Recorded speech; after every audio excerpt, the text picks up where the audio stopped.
यसलाई कार किन्नको निम्ति हो, यसलाई भ्रष्टाचार गर्नको निम्ति हो, यसलाई झुन्ड्याएर मार्नुपर्छ। अब यिनको घाँटी नसमातिकन हुँदैन। हामी पृथ्वीमानलाई थुक्न सक्यौँ, हामी भानुभक्तलाई थुक्न सक्यौँ, हामी महेन्द्रलाई थुक्न सक्यौँ र सारमा त हामीले आफ्नो इतिहास थुक्यौँ, आफ्नो सभ्यता थुक्यौँ र हामीले आफ्नो मुखैमा थुक्यौँ। यो चारवटा चिज भयो भने हामी यिनीसँग लड्न सक्छौँ र यिनलाई फेरि हामीले यिनी कहिले फर्केलान् भनेर सपनामा देख्न नपर्ने गरी यिनको उन्मूलन नै हामी गर्न सक्छौँ। सुगौली सन्धि पछिको जो जालो छ नि, यसको अन्त्य नगरिकन नेपाल बन्दैन। बाबुराम चाहिँ आज चाहिँ तपाईँको के अरे चाहिँ मार्क्सवादी छ, भोलि चाहिँ तपाईँको उपेन्द्रवादी भइजान्छ। केपी दलाल अपराधी हो कि होइन? जब इन्डियाको अर्को दूतावासको वरिपरि अर्को समानान्तर सरकार बनाउन अनुमति दिन्छ भने त्यस्तो नीच दलालले म चाहिँ देशभक्त हुँ भन्ने, राष्ट्रवादी हुँ भन्ने, एउटा चाहिँ देश नयाँ मोडतिर गइसकेको छ है, यथास्थितिमा देश चल्दै। ती दुईजना पात्र 10 वर्ष अगाडिसम्म त्यसरी प्रस्तुत गरेका पात्र आज चाहिँ सडक छाप जोकर किन भए? उनी चाहिँ या त केपीकै किताबमा गएर ध्रुवीकरण हुने हो लास्टमा, या त माधव नेपालकै किताबमा ध्रुवीकरण हुने हो। अनि त्यो प्रचण्डको अर्को किताब बन्छ भने मलाई विश्वासै छैन। प्रचण्डको चाहिँ भविष्य मैले देख्दिनँ। बाहिर चाहिँ एन्टी इन्डियन सेन्टिमेन्ट चाहिँ खडा गरेर चाहिँ राष्ट्रवादी देखिने बाहिर कुतर्कमा, अनि भित्र उनीसँग सौदाबाजी गर्ने र उनको काम गरिराख्ने। यो सङ्कटको अवस्था हो र सङ्कट पनि राष्ट्रिय सङ्कट हो, अरू सङ्कट होइन। हामी चाहिँ यो दल कि त्यो दल भनेर लाग्यो भने देश डुब्छ। विदेशीका जति पनि पात्र र विषय छन् त्यसको हामी भक्त हुँदै गयौँ र त्यो पराई मूल्यले हामीलाई के गर्यो, हामी कहाँ जे छन् त्यसलाई हामीले निन्दा गर्न सिक्दै गयौँ। एकजना पनि यस्तो संस्था वा व्यक्ति छैन जसले यो समाजप्रति, यो राष्ट्रप्रति मेरो कर्तव्य छ भन्ने चाहिँ शब्द उच्चारण गरोस्। यत्रो लुट छ होइन, कर तिर्ने भनेको यहाँ त कस्तो दिमागमा पर्यो भन्छ भने यो उनीहरूलाई खानको निम्ति तिर्ने हो भन्ने पर्यो क्या। मान्छेले त्यही बुझिरहेछ। उनीहरूले म को हुँ भन्ने चिनेनन्, बुझेनन्। म नेपाली हुँ भने उनलाई थाहा थिएन। किन भन्छ भने उनलाई संस्कृति पनि थाहा थिएन, त्यहाँ हिट गरे। उनलाई नेपालको सभ्यता पनि थाहा थिएन, त्यहाँ हिट गरे। बाबुरामले 1 लाख मान्छे लिएर चाहिँ न्याय शक्ति घोषणा गर्छ, एक वर्षपछि चाहिँ सडक छाप जोकर हुन्छ, 2 जना मान्छे हुँदैन। यो किन भइरहेको छ? हामी यही नै बुझिरहेका छैनौँ। हामीले सुगौली सन्धिको युगलाई अन्त्य नगरिकन अथवा यो दायराभन्दा बाहिर नगइकन हामी नेपाल बनाउन र विकल्प दिन हामी सक्छौँ। उनको शिक्षा प्रणालीका विरुद्धमा लड्न जरुरी छ। के सिकाइरहेका छन् यिनीहरूले हामीलाई, के पढाइरहेका छन्? राष्ट्र कहीँ पनि रहेन होइन। राष्ट्र उनको पोलिटिकल एजेन्डा बनायो। मागी खाने भाँडो, ठगे खाने भाँडो। काङ्ग्रेस मर्यो, सिद्धान्त मर्यो, विचार मर्यो, लक्ष्य मर्यो, समाजवाद मर्यो। भरतजी, तपाईँलाई कार्यक्रममा हार्दिक स्वागत छ। हजुर धन्यवाद। हामीले पटक पटक छलफल गऱ्यौँ, पटक पटक अन्तर्वार्ता गऱ्यौँ। तपाईँका अन्तर्वार्ता धेरै सञ्चार माध्यममा पनि आए। अहिलेसम्मका अन्तर्वार्तामा हामीले समस्या मात्रै जनता सामु उजागर गऱ्यौँ, तर यसका विकल्प पनि त होलान्, यसका समाधानका उपाय पनि होलान्। आज हामी यो विषयमा केन्द्रित भएर छलफल गरौँला। म सबभन्दा कहाँबाट सुरु गर्छु? सबभन्दा पहिला भने जस्तो यहाँ समस्याका चाङ देखाइए, यी समस्याका चाङलाई समाधान गर्ने चाङका चाङ पार्टीहरू, अभियन्ताहरू देखिए। यही कुरामा 2007 सालभन्दा अगाडि स्थापना भएको नेपाली काङ्ग्रेस र 2006 सालमा स्थापना भएको नेपाल कम्युनिस्ट पार्टीले पनि धेरै आवरणमा, धेरै तरिकामा समस्याको समाधान गर्छौँ भने, तर त्यही नेपाल कम्युनिस्ट पार्टी अहिले जुन ठुलो पार्टी भएर प्रचण्ड र केपीले नेतृत्व गरे, त्यही पार्टीको हालत यो अवस्थामा छ, समाधान गर्छु भन्ने। अब यसलाई कसरी बुझ्ने? मैले यहाँबाट नेकपाको समस्याबाट सुरु गरेँ आजको कार्यक्रम।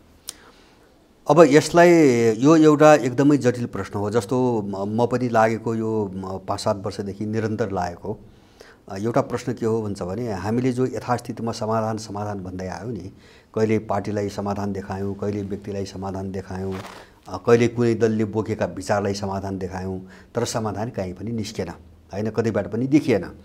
अब यो हेरिसकेपछि हामी स्वयं म आफै चाहिँ अब एउटा नयाँ खालको एउटा सोच र छलफलमा गएँ। तपाईँको आफ्नै अभियान होइन, अभियान पनि छ। अब समस्या के हो त? हामी पहिले जस्तो तपाईँको समस्याको पहिचान नगरिकन तपाईँ समाधान दिन सक्नुहुन्न। पहिले त समस्या के हो भन्ने कुरो बुझ्नु पर्यो।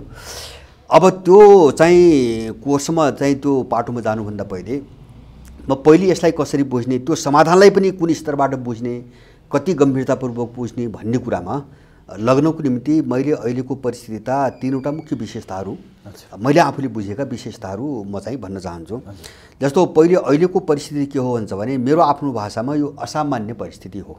यो हिजोको जस्तो मान्छेको जिन्दगी मोटामोटी रूपमा चलेको अथवा चाहिँ राज्य प्रणाली मोटामोटी रूपमा चलेको, सामान्य रूपमा एउटा नियम कानुनभित्र चलेको, चल्दा चल्दै कतै कतै चाहिँ अब समस्याहरू देखिने होइन, त्यस्तो परिस्थिति होइन। अब नेपाल चाहिँ एउटा नयाँ मोडमा जान खोजिरहेछ होइन, एउटा यो असामान्य परिस्थिति हो। र दोस्रो यससँग जोडिएको पाटो के हुन्छ भने यो सङ्कटको परिस्थिति हो होइन। जस्तो यो हामी समस्या भन्छौँ नि सामान्य भाषामा, त्यस्तो सामान्य समस्या होइन यो सङ्कटको परिस्थिति हो। सङ्कट भनेको के हो भन्छ भने जब राज्य प्रणाली र समाजका प्रणालीहरू जरैदेखि जब चरमराउँछन् र त्यसले थेक्न नसक्ने जब अवस्था उत्पन्न हुन्छ नि, अब त्यसलाई सङ्कट भनिन्छ। त्यसै कारणले मैले भने अब नेपाल नयाँ मोडतिर जान खोजिरहेको छ यथास्थितिमा अथवा यसैको निरन्तरतामा चाहिँ अब यो अगाडि जाँदैन। पहिलो कुरो हामीले बुझ्नुपर्ने माने समाधान खोज्दाखेरि हामीले यो स्तरबाट अब बहस गर्नु पर्यो भन्न खोजेको।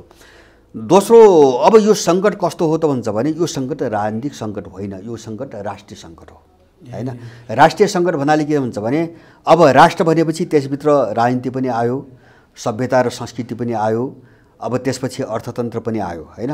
माने हाम्रो जति पनि जीवन पद्धति हो, राज्यका जति पनि जीवन पद्धतिहरू हुन्, सबै सङ्कटग्रस्त भइसकेपछि अब यसले राष्ट्रिय सङ्कटको रूप लियो। हामीले बुझ्नु पर्यो। राजनीतिक सङ्कट भनेको भए कुनै राजनीतिक दल अमुक राजनीतिक पार्टीहरूमा हो एकदम हो। अब राष्ट्रिय सङ्कट भनेपछि यो पार्टी र दल भन्दा पनि माथि छ, धेरै माथि भयो। यो आम सङ्कट भयो। अब आम सङ्कट भयो। सुन्नुहोस् है, अब यो आम सङ्कट भएपछि अब यो कहाँ जोडियो त भन्छ भने यो राष्ट्रिय सङ्कट भनेपछि राष्ट्र रहने कि नरहने भन्ने ठाउँमा गएर चाहिँ तपाईँको जोडियो। अब त्यहाँ गएर टक्रायो। जस्तो हामी छलफल गरिरहेछौँ नि, देश भाँडे, अब देश चाहिँ विदेशीहरूको कब्जामा जाने हो कि युद्ध सुरु हो कि, छलफल त धेरै कोणबाट चलिरहेछ। यो छलफल किन आयो भन्छ भने राष्ट्रिय सङ्कट भएको हुनाले आयो, राष्ट्रको अस्तित्वमाथि प्रश्न आयो। दोस्रो हामीले बुझ्नुपर्ने कुरा यो हामीले नबुझि नहुने कुरा। र अब तेस्रो चाहिँ जरुरी चिज के हो एकदम हामीले बुझ्नुपर्ने है। अब त्यो विदेशीको बाहिरको डिजाइन यिनलाई प्रयोग गरेको तर हामीले बुझ्न नसकेको एउटा जियानी अहिले एउटा ठुलो चाहिँ भ्याकुमको अवस्था छ दिमागमा, हाम्रो दिमागमा चारैतिर मूल्यहरूमा, विचारमा, अब एउटा सोचमा, सबैतिर एउटा भ्याकुम छ, ग्याप छ।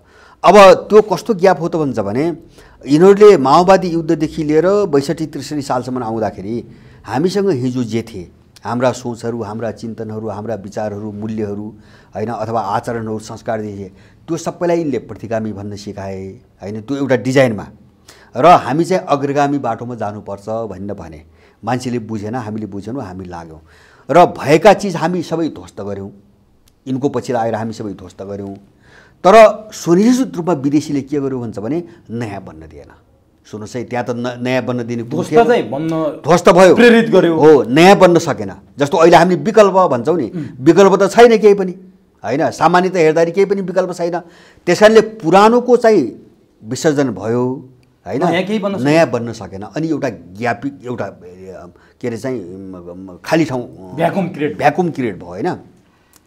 अब त्यो भ्याकुममै यिनीहरू खेलिरहेको स्थिति हो। यिनीहरू भन्नाले विदेशीहरू, विदेशी र तिनका दलालहरू जो सत्ता दलको नाममा छ नि, यही भ्याकुममा उनीहरू खोजिरहेछन्। त्यो भ्याकुम कस्तो छ त भन्छ भने अब यिनीहरू अपराधी हुन् भन्ने कुरो सबैलाई महसुस त भयो हैन, तर ठोस र भरपर्दो विकल्प त आउन सकिरहेको छैन, चाहँदै पनि सकिरहेको छैन। अब यो चाहिँ तपाईँको ग्याप जो हुने, यसलाई कसरी पूर्ति गर्ने भने ठुलो समस्या छ यहाँ हैन। जस्तो त्यो विचारमा ग्याप छ। सुन्नुहोस् है, एउटा हाम्रो दिमागमा, हाम्रो सोचाइमा ग्याप छ, हाम्रो विचारमा ग्याप छ, हाम्रा मूल्य मान्यतामा ग्याप छ, हाम्रो जीवन पद्धतिमा ग्याप छ हैन, राज्य प्रणालीका चाहिँ तपाईँको जस्तो कानुन नियमहरूको कायमको प्रश्नमा ग्याप छ। हामी सुशासन भन्छौँ नि हैन, सुशासन र चाहिँ कुशासनको बिचमा ठुलो ग्याप छ। चारैतिर एउटा चाहिँ शून्यताको अवस्था खडा गरेर उनीहरूले त्यो शून्यता, जस्तो दिमाग पनि जो शून्यताको अवस्थामा छ नि त, एउटा अकर्मण्यता, अन्योलता, किम कर्तव्य विमूढता हैन, के गर्ने के नगर्ने हो, यो खालीपनभित्र खतरनाक चिज भरिकन हैन, उनले त्यहाँ चाहिँ एउटा चाहिँ नेपाल विरोधी एउटा चाहिँ तपाईँको विषाक्त चिज भरिकन अब नेपालीहरूलाई नेपालको विरुद्धमा एउटा बमको रूपमा प्रयोग गर्ने डिजाइनमा उनीहरू आइरहेका छन्। यति चाहिँ हामीले बुझ्नु पर्यो। नेपालै नरहने खतरा भनेको यही हो तपाईँ? यो हो। सुन्नुहोस्, मूल सब अहिलेको परिस्थिति है, डरलाग्दो। एउटा मैले भने एउटा चाहिँ देश नयाँ मोडतिर गइसकेको छ है, यथास्थितिमा देश चल्दैन, रोकिनेवाला छैन हैन, छैन। दोस्रो मैले जोड दिएँ, यो सङ्कटको अवस्था हो र सङ्कट पनि राष्ट्रिय सङ्कट हो, अरू सङ्कट होइन। हामी चाहिँ यो दल कि त्यो दल भनेर लाग्यो भने अब देश डुब्छ। त्यही भएर मैले राष्ट्रिय सङ्कट भने अब सङ्कट राष्ट्रिय सङ्कट हो। हाम्रो लडाइँ विदेशी र उनको दलालसँग हो, अरू केही पनि होइन। होइन, यहाँ कुनै दलसँग होइन। दलसँग जस्तो दलीय परिवर्तन भएर चाहिँ यहाँ केही पनि हुँदैन, हामीले देखिरहेछौँ। र तेस्रो मैले भने जो एउटा रिक्तताको अवस्था छ नि, मानसिक रिक्तता, सबैतिर रिक्तता छ नि, यसलाई कसरी पूर्ति गर्ने भन्ने एउटा समस्या छ। यो 3 खालको परिस्थिति हाम्रो अगाडि मैले देखिरहेको छु। अब यो परिस्थितिको बिचमा हामी कहाँ फसिरहेका छौँ त सुरु हुन्छ भने म चाहिँ हाम्रो आन्तरिक समस्याको विषयमा म अलिकति पछि जाउँला। जस्तो जनरली सामान्यतः हेर्दाखेरि हामी कस्तो भ्रममा बाँचेर आयौँ भन्ने कुरा हामीले हेऱ्यौँ। उनीहरू कहाँ खेले, जस्तो हामीलाई अहिले चाहिँ अप्ठ्यारोमा कहाँ पारे भन्दाखेरि पहिलो कुरा हामीले बुझ्नुपर्ने 2007 साल यता जो प्रजातन्त्रको नाममा जो प्रणाली आयो नि, त्यसमा दललाई सर्वोच्च मानिएको छ। दलीय सर्वोच्चताको प्रणाली हो यो। हामीले दललाई सर्वोच्च मानेर आयौँ, होइन। अब दलको नाममा उनीहरूले एउटा पर्खाल खडा गर्थे, होइन। दललाई सर्वोच्च मान्यौँ र हामीले के भन्यौँ त भन्छ भने अहिलेको मान्यता के हो त भन्छ भने दल भनेको प्रजातन्त्र अथवा प्रजातन्त्रको पर्याय दल हो भन्ने ठाउँमा हामी गयौँ। अब दल प्रजातन्त्रको पर्याय भएपछि त दलको विकल्पमा त कुरा गर्न भएन, हामीले त्यहाँ फसाए। दल नै प्रजातन्त्रको पर्याय हो भने दलका विरुद्धमा त कुरा गर्न त भएन, हामीले त्यहाँ फसाए, त्यो स्कुलिङमा फसाए। त्यस कारणले यिनले जे गरे पनि हाम्रो नीति के भयो भन्छ भने यिनीहरूको परिधिभन्दा बाहिर गएर विकल्प खोज्न नसक्ने ठाउँमा हामी पुग्यौँ, होइन। एउटा स्कुलिङ उनीहरू निर्विकल्प बने, उनीहरू निर्विकल्प बने, त्यो सोच एउटा स्कुलिङ त्यो आयो। त्यसले गर्दाखेरि दलको अब जस्तो अहिलेका जो दलहरू छन् यिनको विकल्प छ भन्ने स्कुलिङ भइदिएको भए हामी यो समाधान अलि पहिले नै भेट्थौँ। हामी त्यहाँ गएनौँ, हामीलाई एउटा चाहिँ त्यो गत्यावरोधमा हालियो, पहिलो कुरो मैले देखेको। तर त्यति बेला दलको विकल्प राजा थिएनन्, होइन। अब राजा पनि होइन, म अलिकति गएर जाउँ। जस्तो दलको विकल्प चाहिँ तपाईँको राजा मात्रै, अब राजा होला एक कोणबाट, जस्तो राजनीतिक क्षेत्रमा अथवा चाहिँ राष्ट्रियताको प्रश्नमा विकल्प थिए, राजाहरू धेरै विकल्प थिए। तर मैले अब जस्तो नेपाल जुन सङ्कटको अवस्थामा देख्यो नि, अब यसको हामीले समग्र चाहिँ विकल्पको कुरा गर्नु, समग्र समाधानको कुरा गर्नु पर्यो। अब त्यो गर्दाखेरि एउटा भ्रम चाहिँ हाम्रो के भयो भन्छ भने दलीयता नै प्रजातन्त्र हो भन्ने भ्रम भयो हामीलाई, होइन। अथवा दल नरहे अथवा यी दल नरहे प्रजातन्त्र दल नरहे त संसारै ठप्प हुन्छ भन्ने मानसिकता हामीमा बढ्यो एउटा। अर्को कुरो दलको विरोध गर्नु प्रतिगमन हो भन्ने भयो, होइन। स्कुलिङ त त्यो आयो, दलको विरोध गर्नु प्रतिगमन हो भन्ने आयो। अब तेस्रो चाहिँ तपाईँको समस्या के आयो भन्छ भने अब त्यति बेला जस्तो दोस्रो विश्वयुद्धको पछिको परिस्थितिमा जस्तो अन्तर्राष्ट्रिय सहयोगको नाममा भन्नुहोस् न, जस्तो एउटा कुनै पनि ठुलो देशले अर्को देशमाथि हस्तक्षेप गर्दा त्यसलाई हामीले भाइचारा सहयोग भन्ने बुझ्यौँ, किन वातावरण माहौल त्यस्तै थियो, दोस्रो विश्वयुद्धपछिको माहौल त्यस्तै थियो। जस्तो इन्डियनहरूले यहाँ जे गरे पनि त्यसलाई काङ्ग्रेसले भाइचारा सम्बन्ध पनि, भाइचारा सहयोग पनि व्याख्या गर्यो, होइन। जस्तो राजनीतिक परिवर्तनदेखि लिएर, होइन, सुरक्षाको क्षेत्रमा अथवा चाहिँ अर्थतन्त्रको क्षेत्रमा उनको जो लगाम नियन्त्रण हो त्यसलाई भाइचारा सम्बन्ध भन्न थाल्यो। जस्तो कम्युनिस्ट आन्दोलन पनि त्यही हो, वैदेशिक हस्तक्षेपको सामान्यकरण गर्ने, त्यसलाई भाइचारा सम्बन्ध पनि व्याख्या गर्ने। यसले चाहिँ हामीमा अर्को भ्रम सृजना गर्यो, माने हामीले चाहिँ देश बुझ्ने दिशातिर हामी जान सकेनौँ, होइन। अब अर्को चाहिँ पाँचौँ समस्या मैले हामीमा क्रिएट भएको भ्रम के हो भन्छ भने हामीले यथास्थितिभित्र हुने परिवर्तनलाई हामीले चाहिँ तपाईँको वास्तविक परिवर्तन मान्यौँ, होइन। जस्तो मैले यो भन्न खोजेको सुगौली सन्धिपछि हाम्रो देश सारत स्वाधीन थिएन, होइन। कसैको विदेशीको गुलाम भइसकेको थियो, होइन। विभिन्न खालका सन्धि सम्झौताहरूले उनले चाहिँ च्यापिसकेका थिए। अब 1950को सन्धिमा आउँदाखेरि त तपाईँको इन्डियाले चौतर्फी आफ्नो नियन्त्रण चाहिँ तपाईँको बनाइसकेको थियो नेपालमा। त्यही यथास्थितिभित्र हुने राजनीतिक सत्ता र आर्थिक सत्तामा हुने हेरफेरलाई हामीले परिवर्तन भनेर गलत ढङ्गले बुझौँ, होइन। अब त्यो राज्यको संरचना बदल्नुपर्छ, होइन, समाजको संरचना बदल्नुपर्छ, मूल्य मान्यता बदल्नुपर्छ भन्ने दिशातिर हामी गएनौँ कि, होइन। जस्तो राजनीतिक सत्तामा चाहिँ पावरमा चाहिँ एउटा दलको ठाउँमा अर्को दल जाला अथवा कुनै एउटा व्यक्तिको ठाउँमा अर्को व्यक्ति जाला, स्वामित्वमा त परिवर्तन आयो नि, राजनीतिक स्वामित्वमा परिवर्तन आयो। अनि त्यसले चाहिँ निश्चित रूपमा अर्थतन्त्र पनि त्यसैले कन्ट्रोल गर्छ, होइन। अर्थतन्त्रको स्वामित्वमा परिवर्तन आयो, यही नै क्रान्ति हो भने भ्रममा हामी पुग्यौँ। र अब हामीले यथास्थितिमा घुम्ने जो प्रक्रिया हो नि, यो प्रक्रियाबाट हामी बाहिर मुक्त हुन सकेनौँ, आजको दिनसम्म सकेनौँ। यो दुईटा चिज हाम्रो अगाडि ठुलो समस्या। एउटा मैले पनि एउटा परिस्थिति के हो भन्ने मैले जो सुरुमा भने नि सङ्कटको अवस्था, एउटा त नेपालको परिस्थिति के हो अहिले त्यो बुझाइमै हामी कहाँ समस्या छ, एउटा मेरो लडाइँ सधैँभरि यसैसँग हो। दोस्रो चाहिँ इतिहासको समीक्षा गर्ने प्रश्नमा हामी अहिले पनि चुकिरहेका छौँ र हामी पनि कहाँ छौँ हुन्छ भने हामीले एजेन्डामा समाधान खोजिरहेका छैनौँ। समस्याको मूल कहाँ छ र कहाँबाट यो समस्या आइरहेछ हामी त्यहाँसम्म पुग्न सकिरहेका छैनौँ। त्यसकारणले हामीले चाहिँ जस्तो यिनी अपराधीहरूको विरोध गर्दा गर्दै पनि हैन अब एउटाको विकल्प यही भित्रै छ भन्ने हिसाबले अहिले पनि हामी सोचिरहेका छौँ। हामी यो दुईटा समस्याबाट मुक्त नभइकन हैन पहिलो समस्या चाहिँ देशलाई वास्तवमा जस्ताको तस्तै नबुझिकन अहिलेको परिस्थितिलाई र दोस्रो 7 साल यता हामी जुन भ्रमहरूमा ल्यायौँ नि त्यसबाट बाहिर नगइकन हाम्रो अब आफ्नो समस्या आउँदा आफ्नो समय यो त मैले बाहिरको समस्याको कुरा गरेँ, हामी आफूभित्र रहेको समस्या के हो भन्ने ठाउँमा हामी पुग्दैनौँ र त्यहाँ नपुगिकन यसको समाधान के हो भन्ने हामीले भन्न सक्ने कुरा हुँदैन। मैले यो समस्या देख्छु, यसमाथि चाहिँ अलिकति गम्भीर बहस हुनुपर्छ भन्ने चाहिँ लाग्छ। मेरो आफ्नो बुझाइ चाहिँ त्यो हो। हामी भित्रको समस्या चाहिँ के हो हेर्नुहोस्, अब यसलाई चाहिँ 4-5वटा पाटोमा हेर्नुपर्छ भन्ने छ। जस्तो हाम्रो छलफल बहस, मेरो अहिलेसम्मको प्रयास, त्यही आधारमा हामीले सङ्गठन पनि गरिरहेका छौँ। मैले यसलाई 4-5वटा चाहिँ तपाईँको चरणका समस्या देख्छु। पहिलो समस्या हाम्रो दृष्टिकोणको तहमा समस्या छ। हामी यो स्पष्ट हुनुपर्छ। अब यो लडाइँ लड्ने हो भने हामी प्रश्न के हुनुपर्छ, पहिलो समस्या दृष्टिकोणको तहमा, हेराइको तहमा हाम्रो समस्या छ। त्यो भनेको के हुन्छ भने हामीले जो विचार अपनायौँ त्यो हाम्रो होइन।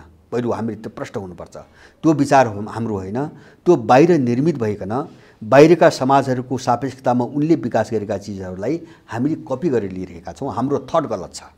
सुन्नुहोस् है, जस्तो चाहिँ तपाईँको कम्युनिस्ट पार्टीको नाममा, प्रजातान्त्रिक समाजवादको नाममा वा चाहिँ अहिले लोकतान्त्रिक गणतन्त्रको नाममा यो कुनै पनि कन्सेप्टहरू, यिनका प्रयोगहरू अथवा यी मुद्दासँग सम्बन्धित स्ट्रगल सङ्घर्षहरू नेपालमा भएका होइनन्, तिनी बाहिरका प्रयोगहरू हुन्।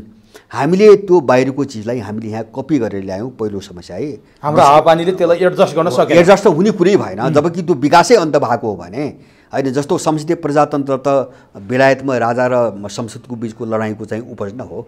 अनि त्यो लामो लडाइँ वर्षौँ दशकौँसम्म चलेपछि अब समाधान कसरी निकाल्ने त भन्दाखेरि राजा र त्यहाँको चाहिँ संसदको बिचमा जो सम्झौता भयो नि, त्यो सम्झौताले चाहिँ निकालेको मोडालिटी हो होइन। त्यो त ब्रिटिस मोडालिटी हो, हामीले त्यसलाई कपी गऱ्यौँ होइन। कसैले अमेरिकन मोडालिटी कपी गरे, कसैले फ्रेन्च मोडालिटी कपी गरे, तर उनको मोडालिटी उनकै देशमा निस्किएको थियो, त्यही सुहाउँदो थियो किन त्यहाँको सङ्घर्षले चाहिँ जन्माएको थियो त्यो मोडालिटी। त हामी जो कपी गर्नेहरू भयो नि, यिनी उँभो किन लागेन त भन्छ भने अब त्यो समाजको कपी त हाम्रो समाजमा मिल्दैन। अब त्यहाँभित्रका एकैछिन रोके है। जस्तो बाहिरको हावापानीमा हुर्किएको बिरुवा ल्याएर हामी यहाँ रोप्यौँ, कपी पेस्ट गऱ्यौँ भने तपाईँको तर्क छ। हजुर, कतिपयले के भन्छन् भने नेपाल सुहाउँदोमा अलिकति जोडे है, त्यो ठ्याक्क त्यो तपाईँ आउनु होला फेरि आफ्नो विषयमा। कतिपयले नेपाल सुहाउँदो भनेको पञ्चायत थियो जुन महेन्द्रले चाहिँ नि सुरुवात गरेका थिए 2017 सालमा। त्यो पञ्चायत नेपाल सुहाउँदो थियो, तर त्यो कहिलेसम्म थियो भने 2028 साल जब महेन्द्र जीवित थिए त्यति बेलासम्म नेपाल सुहाउँदो थियो। तर महेन्द्रले जब वीरेन्द्रलाई सत्ता हस्तान्तरण गरे, उनी स्वर्ग भए, त्यसपछि त्यो दिनदेखि पञ्चायत सकियो र नेपाल यो अवस्थामा आयो पनि भन्छ। तपाईँले यसलाई चाहिँ कसरी लिनुहुन्छ? होइन, जस्तो राजाहरूको म सबै क्षेत्रमा भन्दैन, यति मात्रै मैले भने नेपाल सुहाउँदो भन्नाले जस्तो महेन्द्रको कदन सबै क्षेत्रमा म भन्दैन है। जस्तो सामाजिक क्षेत्रमा धेरै विवादहरू छन् अथवा चाहिँ सांस्कृतिक क्षेत्रमा धेरै विवादहरू छन्। अब तिनी विषय छलफलका विषय छन्। अब सबै 100% नेपाल सुहाउँदो त म त्यो निष्कर्षमा पुग्न सक्दिनँ। तर म के भन्न सक्छु भन्छ भने यिनीहरूको तुलनामा मात्र होइन, यिनीहरूसँग तुलनै गर्न नमिल्ने गरी महेन्द्रको चिन्तन नेपाल सुहाउँदो थियो होइन। नेपाल सुहाउँदो थियो किन उनले त्यो प्रयोग गर्न खोजे होइन। जस्तो आर्थिक क्षेत्रमा त्यो प्रयोग गर्न खोजे होइन, अब सामाजिक क्षेत्रमा पनि त्यो प्रयोग गर्न खोजे। अब कतिपय उनका पनि आफ्ना समस्या थिए, गल्तीहरू थिए, पुरै चाहिँ उनी शुद्ध थिए भन्ने कुरा होइन। तर चाहिँ यो 7 सालपछि यता आइसकेको इतिहास हेर्नुहुन्छ भने पञ्चायती व्यवस्था महेन्द्रको परिकल्पना नै त्यस्तो परिकल्पना हो जो तुलनात्मक रूपमा नेपाल सुहाउँदो, नेपाली माटोमै भएको, नेपाली माटो अनुसार लग्न खोजिएको थियो होइन। अब त्यहाँभित्र यान्त्रिकता पनि थिए, तर चाहिँ नेपाली माटोलाई हेर्न खोजिएको थियो, विशेष गरिकन राष्ट्रियताको प्रश्नमा। तुलनात्मक रूपमा त्यो चाहिँ नेपाली बन्द भयो। तपाईँको भाषामा हेर्नुहोस्, शिक्षामा हेर्नुहोस्, अब चाहिँ जस्तो अर्थतन्त्रको क्षेत्रमा हेर्नुहोस् अथवा चाहिँ वैदेशिक सम्बन्ध सबै क्षेत्रमा नेपाललाई आफ्नो खुट्टामा कहाँ खडा गर्ने भन्ने एउटा सोचमा उनी थिए। यो चाहिँ विवादको विषय होइन। अब मैले भने एउटा चाहिँ तपाईँको विचारको, मैले विचारधाराको कुरो गरेँ नि, हामी कहाँ एउटा ठुलो समस्या छ।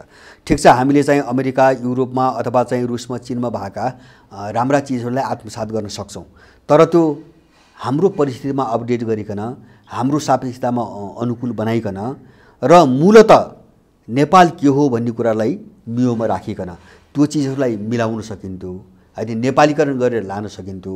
हामी त्यो नेपालीकरण गर्ने दिशा पनि गएनौँ। हाम्रो आफ्नो आइडियोलोजी के हो भन्ने कुरामा पनि हामी गएनौँ।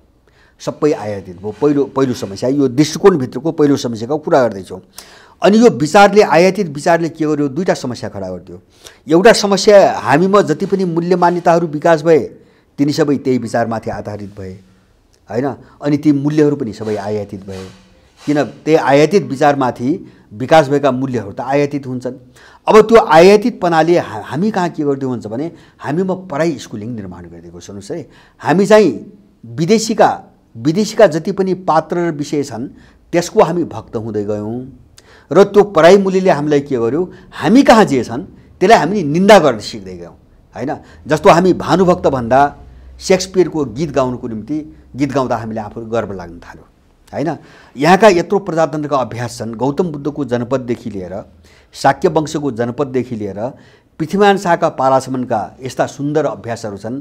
हामी चाहिँ प्रजातन्त्रको कुरा गर्दाखेरि हामी लिङ्कनको कुरा गर्न थाल्यौँ। लिङ्कनको गफ चुड्दा आफूलाई ठुलो विद्वान भएको मान्न थाल्यो। गान्धीको कुरा गर्दा जस्तो चाहिँ हामी गान्धी जयन्ती मनाउन थाल्यौँ बडो गर्वका साथ। यहाँको मुख्य पार्टी नेपाली कांग्रेसले आफ्नो कार्यक्रममा गान्धीको फोटो राखेको हामी चाहिँ मार्क्स जयन्ती मनाउन थाल्यौँ नियमित रूपमा, धर्म जस्तै, आफ्नो चाडबाड जस्तै, संस्कृति जस्तै गरेर हामीले लिङ्कनको चाहिँ मनाउन थाल्यौँ। तर हामी जसरी उनीहरूप्रति आसक्त हुँदै गयो नि त्यही तुलनामा त्यही अनुपातमा हामी पृथ्वीनारायणलाई थुक्न सिक्यौँ, हामी भानुभक्तलाई थुक्न सक्यौँ, हामी महेन्द्रलाई थुक्न सक्यौँ र सारमा त हामीले आफ्नो इतिहास थुक्यौँ, आफ्नो सभ्यता थुक्यौँ र हामीले आफ्नो मुखैमा थुक्यौँ। त हाम्रो यस्तो स्कुलिङ आयो, होइन। दोस्रो दृष्टिकोणमा यस्तो समस्या आयो। अनि तेस्रो समस्या के हुन्छ भने यसले अवधारणामा समस्या ल्यायो। यो विचारले जो आयातित विचार हो नि यसले हाम्रो अवधारणा कन्सेप्टहरूमा समस्या कहाँ ल्यायो भन्छ भने जस्तो एउटा म तपाईँलाई उदाहरण दिन्छु, दुई तिनवटा उदाहरण दिन्छु, बडो चाखलाग्दो उदाहरण छन्। जस्तो प्रजातन्त्रको एउटा सबभन्दा सुन्दर विशेषता प्रतिस्पर्धा भन्छन् यिनीहरू, होइन। म त्यो सुन्छु प्रतिस्पर्धा भनेको के हुन्छ भने एउटाले अर्कालाई निषेध गर्ने, प्रतिस्पर्धा दिने। जस्तो चुनावमा जान्छ, ठुलो दल वा जित्ने दलले सरकार बनाउँछ, अर्काले विरोध गर्छ र विरोधलाई उनीहरूले धर्म भनी व्याख्या गरेका छ। माने निषेध नै यो शासन प्रणालीको धर्म भयो। सहकारी होइन, मैले यहाँ जोड्न खोजेको सहकारी होइन, तपाईँ समाज कसरी बनाउने, देश कसरी बनाउने र सबै मिलेर सहकारी कसरी गर्ने, हामी त्यो सोचमा हामी पुगेनौँ। हामी त्यो विदेशी सोचमा कहाँ आयो त हुन्छ भने एकले अर्कोलाई निषेध कसरी गर्ने। त यहाँको चाहिँ शासन प्रणाली निषेधको मूल्यमा आधारित भयो।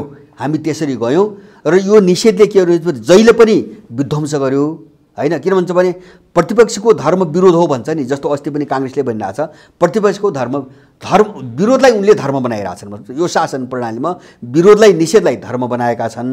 त्यसले चाहिँ तपाईँको कहिल्यै पनि यिनलाई पोजिटिभ सोचतिर लगेन, होइन। प्रतिपक्ष भएपछि विरोध गर्नु पर्यो, नत्र भने त प्रजातन्त्रको अर्थ रहँदैन। अब यो मूल्य कहाँबाट आयो भन्छ भने युरोपियनहरूको सभ्यता हो यो, होइन। हामी त्यहाँ फस्यौँ। हाम्रो चाहिँ मूल्य पूर्वीय सभ्यताको मूल्य हाम्रो सहकार्य समन्वयको मूल्य हो, होइन। यहाँको सभ्यता हेर्नुहुन्छ भने उनको निषेधको मूल्य हो। अब यो डेमोक्रेसीको यो प्रजातन्त्र निषेधमा आधारित उनीहरूले किन गरे भन्छ भने उनको राष्ट्र निषेधको प्रक्रियाबाट बनेको छ। जस्तो हाम्रो राष्ट्र समन्वयको प्रक्रियाबाट बनेको हो पूर्वीय राष्ट्रहरू। जस्तो यहाँ कुनै व्यक्तिलाई जस दिइँदैन, राष्ट्र निर्माणको निम्ति कुनै व्यक्ति र जातिलाई जस दिइँदैन। यहाँ सबैको योगदानको चर्चा गरिन्छ। जस्तो रुसमा चाहिँ तपाईँको बिस्मार्कले चाहिँ के अरे जर्मनीमा बिस्मार्कले जर्मनको एकीकरण गरे, रुसमा पिटर द ग्रेटले गरे, होइन। सबै देशमा आफूले गरेका छन्। यहाँ पृथ्वीनारायण शाहले कुरा गरे। तर चाहिँ पिटरको कुरा हुँदाखेरि पिटरको कुरो हुन्छ त्यहाँ, र पिटरले नेतृत्व गरेको जातिको रुसी जातिको कुरा हुन्छ, होइन। अब बिस्मार्कले एउटा प्रतिनिधित्व गरेको जातिको कुरा हुन्छ।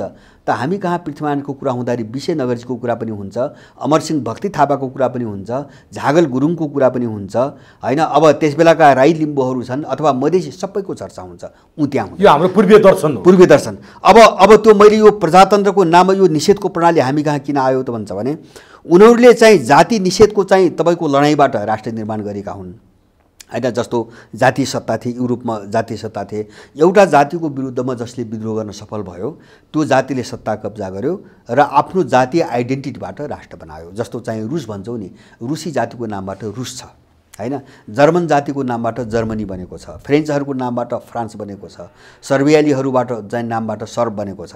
तर तपाईँको एसियाली राष्ट्रहरू कुनै जातिको नामबाट, कुनै सम्प्रदायको नामबाट बनेका छैनन्। जस्तो नेपाल भन्ने कुनै चाहिँ जाति छैन यहाँ, हैन। जस्तो भारतमै चाहिँ तपाईँको भन्छ नि, भारत भन्ने कुनै जाति छैन। अन्त पनि तपाईँ यो पाउनु न, स्थितिपति पाउनु न। यो प्राचीन कालदेखि यो पछि पछि बनेकाहरूमा त असर आएको छ, तर प्राचीन सभ्यतामा यो पाउनु न। अब यो चाहिँ राष्ट्र निर्माणको चाहिँ उनको धारा निषेधमा आधारित छ र उनीहरूले शासन प्रणाली पनि त्यही सिद्धान्तबाट बनाए। त्यो हामीले अवलम्बन, उनको शासन प्रणाली पनि निषेधकै सिद्धान्तबाट बन्यो। त हामी कहाँ निर्यात गरियो त्यो, हैन। हामी कहाँ निर्यात गरियो। त्यसले गर्दाखेरि उनीहरूले हामीलाई समाज बनाउने, देश बनाउने बाटोमा हामीलाई जुट्नै दिएनन्, सहकारीको बाटोमा हामीलाई जानै दिएनन्, हाम्रो अपनत्व बोक्नै दिएनन्। हाम्रो दिमाग वास गरे उनीहरूले। हामी त्यहाँ फस्यौँ। एउटा दृष्टिकोणको ठाउँमा चाहिँ एउटा चाहिँ मैले भने दुईवटा महत्त्व, तीनवटा कुराहरू मात्रै। दृष्टिकोणको समस्या कहाँ हुन्छ भने एउटा विचार आयातित छ सिङ्गो। हामी कहाँ डेभलप भएको नेपाली समाज, यहाँको जलवायु, यहाँका मान्छे, यहाँको संस्कृति, यहाँको सभ्यता, यहाँका धर्महरू, यो सबै हेरिकन हामीले बोकेका विचारहरू विकास भएका होइनन्। हामी त्यहाँ फसिरहेका छौँ। त्यसकारणले हामीले पहिले विचारको तहमा सोच्नु पर्यो, हाम्रो आइडियोलोजी के भन्ने ठाउँमा जानु पर्यो। दोस्रो चाहिँ यो विचारले निर्माण गरेका मूल्यहरू सबै विदेशी मूल्यहरू छन्, आयातित छन्, हामी त्यहाँ जानु पर्यो। र तेस्रो चाहिँ यसबाट बनेका कन्सेप्टहरू चाहिँ सबै विदेशी छन्, सबै आयातित छन्, हामी यो पुनर्विचार गर्नु पर्यो। जस्तो मैले प्रजातन्त्रको एउटा कुरा गरेँ। अर्को कुरो चाहिँ म एउटा चाहिँ अर्को एउटा टिपिकल एकदम चाहिँ ध्यान दिन लागि एउटा, जस्तो अहिले नेपालमा चाहिँ तपाईँको अधिकार अधिकार अधिकार अधिकार भन्छ। जो पनि अधिकार, व्यक्तिलाई पनि अधिकार चाहियो, जातिलाई पनि अधिकार चाहियो, समुदायलाई पनि अधिकार चाहियो, पार्टीलाई पनि अधिकार चाहियो। कर्तव्यको कुरा नि मान्छे एकजना पनि तपाईँ भेट्नुहुन्न। एकजना पनि यस्तो संस्था वा व्यक्ति छैन जसले यो समाजप्रति, यो राष्ट्रप्रति मेरो कर्तव्य छ भन्ने चाहिँ शब्द उच्चारण गरोस्। किन यो अधिकारको कुरो का यो पश्चिमी सभ्यता हो। जसलाई हामीले आधुनिकतावाद भन्छौँ नि, जब त्यो आधुनिकतावादले व्यक्तिलाई सेन्टरमा राख्यो, व्यक्ति स्वतन्त्रताको नाममा व्यक्तिलाई सेन्टरमा राख्यो, व्यक्तिलाई सार्वभौम बनायो र समाज र राष्ट्र निषेध गर्दै गयो, हो त्यसैको परिणाम अहिले कोरोनाको नाममा चाहिँ पश्चिमी जगत विध्वंसको जो चाहिँ सङ्घारमा आइपुगेको छ नि, त्यो विस्फोट हुन थाल्यो। त्यो अराजकता अब विस्फोट हुन थाल्यो। हामी त्यही व्यक्ति स्वतन्त्रतालाई आत्मसात गर्दाखेरि हामी चाहिँ अब अधिकार भन्ने हामीले कसरी बुझ्न थाल्यौँ त यहाँ भन्नुहुन्छ भने, होइन, त्यही व्यक्ति स्वतन्त्रताको त्यही आधुनिकताको नारा हो जो पाश्चात्य जगतको चाहिँ मूल्य भन्छ उनीहरू।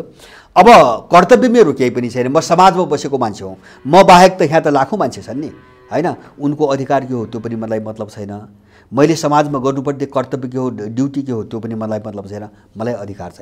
माने प्रत्येक व्यक्ति विध्वंसक भएर गयो र व्यक्ति प्यारलल सत्ता भएर गयो, हैन। तपाईँको एउटा समुदाय, एउटा ग्याङ चाहिँ समानान्तर सत्ता भएर गयो।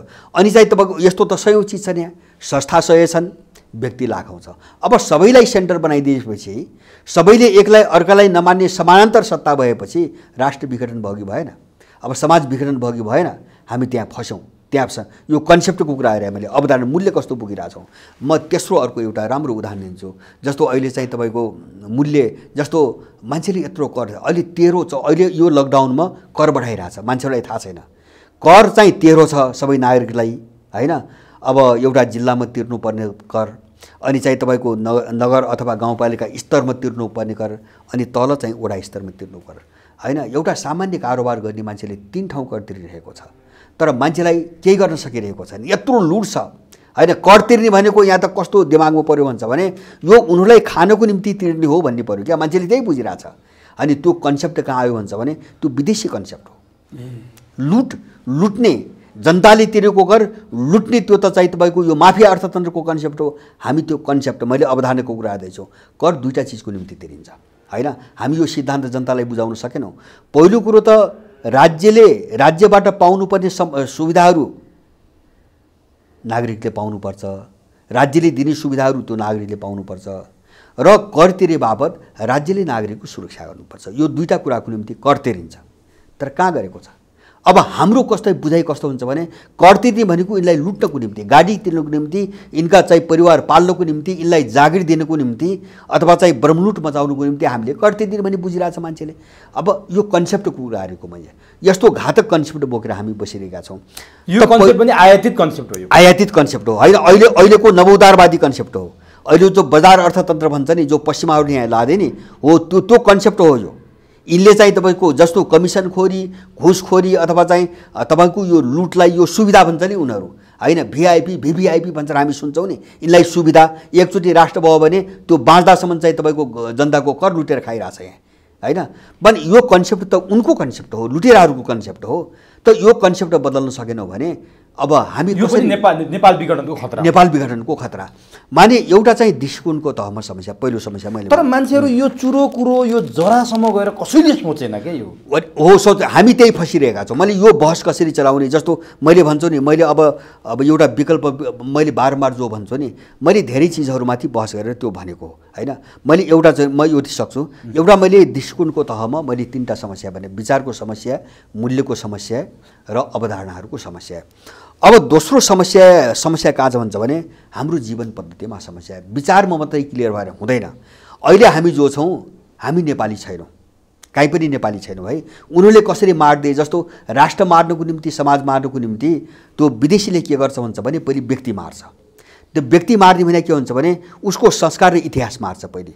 जस्तो हामीसँग तपाईँ हेर्नुहोस्, हामीसँग आफ्नो पनि केही पनि छैन आज, उनीहरू यही खेलिरहेका छन् होइन। जस्तो हामी निरीह किन छौँ, हामी अकर्मण्य किन छौँ होइन। केपीले यसो गर्यो, देउबाले यसो गर्यो, प्रचण्डले यसो गर्यो होइन, अथवा चाहिँ हल्लाले गर्यो, फल्लाले गर्यो, विदेशीले गर्यो, तर केही गर्न सकिरहेका छौँ। किन भन्छ भने गर्ने जो ऊर्जा आउने चिज हो नि त्यो हामीसँग छैन, हामीले यो बुझिरहेका छैनौँ।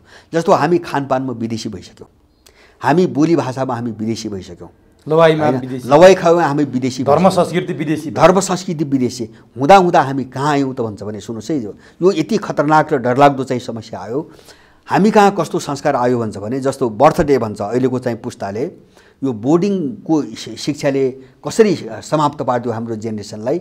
बर्थडे भन्छ, जन्मदिन मनाउँछ र उसले उल्टो सिकाइरहेछ। उसको हाम्रो कल्चर मार्नको निम्ति के सिकाइरहेछ, मोमबत्ती बालेर निभाउनु सिकाइरहेछ। हामी दीप प्रज्वलन भन्छौँ, हाम्रो संस्कार होइन कि त्यो जीवन हो, त्यो प्रकाश हो, बत्ती उनीहरूले त्यो बनाएर निभाउनु सिकाइरहेका छन्। जसलाई हामी अपशकुन भन्छौँ, जसलाई हामीले अलक्षिण भन्छौँ। जस्तो बत्ती बालेको बेला कतै निभ्यो, दियो निभ्यो भने अलक्षिण लाग्यो अथवा अपशकुन पस्यो भन्छौँ हामी होइन। हामी प्रकाश खोज्छौँ होइन। उनले ठ्याक्कै विपरीत दिशातिर लगिरहेछन्। किन भन्छ भने उनले त समाज मार्नु पऱ्यो, उनले त्यहाँ आइरहेछन्। किन तपाईँको कागको बच्चालाई घरैदेखि मारिदिनु भयो भने अब परिवार मर्यो। सुन्नुहोस् है, हाम्रो सन्तान सुरुदेखि चाहिँ मर्यो भने परिवारको संरचना मर्छ, परिवार मर्यो भने समाज मर्छ, समाज मर्यो भने राष्ट्र मर्छ। त्यसकारणले उनले चाहिँ भाषामाथि आक्रमण गरेर, जस्तो इङ्ग्लिस शिक्षा प्रणाली किन आयो, यसैको निम्ति आयो। त्यो भाषा मात्रै आएको छैन, उनको स्कुलिङ आइरहेको छ होइन, त्यहाँ उनलाई पढाइएको छ। जस्तो चाहिँ यहाँ चाहिँ तपाईँको पहिले पाठ्यक्रम एक क्लासमा बनाउँदाखेरि यहाँ विदेशीले छलफल कसरी गरे भन्छ भने जस्तो क माने यो, ख माने यो, ग माने गणेश भन्ने पढ्थेँ यहाँ हामीले। हाम्रो पालामा गणेश हामीले त्यही पढ्यौँ, हाम्रो पालासम्म थियो। तर विदेशी आएर चाहिँ मलाई केही शिक्षक साथीहरूले छलफल गरे, त्यसमा भाग लिएका। त्यो विदेशीहरूले त्यो गणेश कसरी हटाइदियो भन्दाखेरि यो अमूर्त हो, यो गणेश भनेर त हामीले के देखाउने, बुझ्दैन बच्चाले। त्यसैले यसको ठाउँमा गमला राख्ने भने गमला राख्न पठाए। विदेशीहरूले काखमा रहेको बच्चालाई निशाना बनाएर आए। किन उनलाई त एउटा जेनेरेसन उत्पादन गर्नु छ, जो माथि संरचना बनाएछ हाम्रा चाहिँ मूल्यहरूका, त्यसलाई चाहिँ निषेध गर्ने, त्यसलाई समाप्त पार्ने, उनको आफ्नो जनशक्ति उत्पादन गर्नुपर्छ। उनी शिक्षाबाट पसे अनि त्यो आफ्नो शिक्षा पाठ्यक्रममा ढाले अनि त्यसपछि त्यो पाठ्यक्रम मार्फत उनले आफ्नो जीवन पद्धति लागू गरे चारैतिर। अब यसले हामीलाई चारैतिर धराशायी बनायो होइन, धराशायी बनायो। यो पारिवारिक विखण्डन त्यहीबाट आयो। जस्तो अहिले भन्छ नि, नेपालका चाहिँ मलाई लाग्छ तपाईँको 98-99% परिवारमा अहिले कलह छ। लोग्ने स्वास्नी, बाबुआमा छोराछोरी अथवा चाहिँ बाबुआमा र चाहिँ तपाईँको हाम्रो त जोइन्ट फ्यामिलीको कल्चर हो, त्यो सबै एकदम चाहिँ नाजुक अवस्थामा अहिले पुगेको छ। चारैतिर अन्तर्विरोध छ, द्वन्द्व छ होइन। मान्छे एकदम स्वार्थी र उपभोक्तावादी गरेर आफूलाई मात्रै हेर्छ होइन। मैले अघि नै भने कर्तव्यको भावना कहीँ पनि छैन। परिवार विघटन भयो। परिवार विघटनको प्रक्रियाले समाज विघटन गर्न थाल्यो। साम्प्रदायिकता कहाँबाट आयो? पहिले मान्छेको विघटन भयो, उनले मान्छेको विघटन सुरु गरे, व्यक्ति विघटन, त्यसले परिवार विघटन गर्यो, त्यसले समाज विघटन गर्न थाल्यो, त्यसैले राष्ट्र विघटन गर्ने हो। उनीहरू जीवन पद्धतिमा हाने। जस्तो तपाईँको जीवन नै चाहिँ विदेशी बन्छ, तपाईँको खानपानदेखि लिएर सोचाइसम्मको सारा चिज जब विदेशी बन्छ र तपाईँले जब नेपाली हुँ भनेर के भन्छ भने पहिचान मलाई चिन्ने भने पहिचान भने के हो भन्छ भने पहिचान भनेको संस्कृति हो, केही पनि होइन। मान्छेको पहिचान भनेको समाजको पहिचान हो, समाजको पहिचान राष्ट्रको पहिचान हो, त्यो भनेको सभ्यता र संस्कृतिको पहिचान हो। जब तपाईँ आफ्नो सभ्यता बुझ्नुहुन्न, आफ्नो चाहिँ संस्कृति बुझ्नुहुन्न, जसभित्र भाषा, लवाई खुवाई, वेशभूषा सबै चिजहरू छ, अब यो बुझ्नु भने तपाईँले आफूलाई पनि चिन्नुहुन्न। जब तपाईँ आफूलाई चिन्नुहुन्न, तपाईँ समाज चिन्नुहुन्न, तपाईँ देश चिन्नुहुन्न, त्यसपछि तपाईँ के को निम्ति कार्य हुनुहुन्छ? भोकका निम्ति कार्य हुनुहुन्छ। मैले भने नि अधिकारको कुरो आएर चाहिँ ऊ चाहिँ भोकको कुरा मात्रै गरिरहेको छ। अहिलेको मान्छे उपभोक्तावादी बनेर चाहिँ तपाईँको अय्यासको कुरो मात्रै गरिरहेको छ, आफ्नो कुरो मात्रै गरिरहेको छ। हो, यस्तो भयो भने उसले जहाँबाट भोक प्राप्ति हुन्छ उसले त्यसको निम्ति काम गर्छ। मान्छे विदेशीको डिजाइनमा त्यहाँ प्रयोग भइरहेछ, थाहा छैन होइन, उसले आफूलाई बिर्सिसक्यो। म को हुँ भने बिर्सिसक्यो, म नेपाली हुँ भन्ने कुरो बिर्सिसक्यो। किन बिर्स्यो?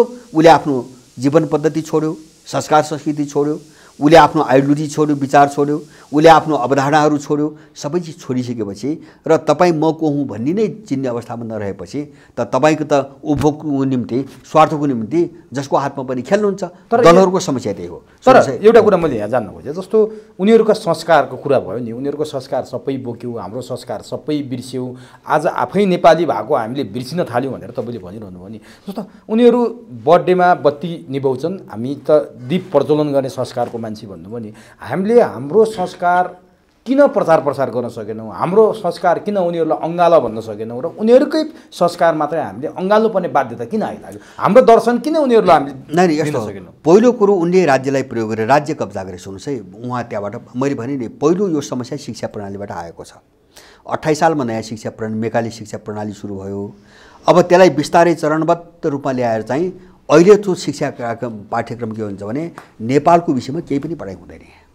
जस्तो अहिले चाहिँ स्कुलदेखि लिएर, बोर्डिङ स्कुलदेखि लिएर माथि उच्च शिक्षासम्म, कलेजहरूसम्म हेर्नुहोस्, नेपालको विषयमा केही पनि पढाइ हुँदैन।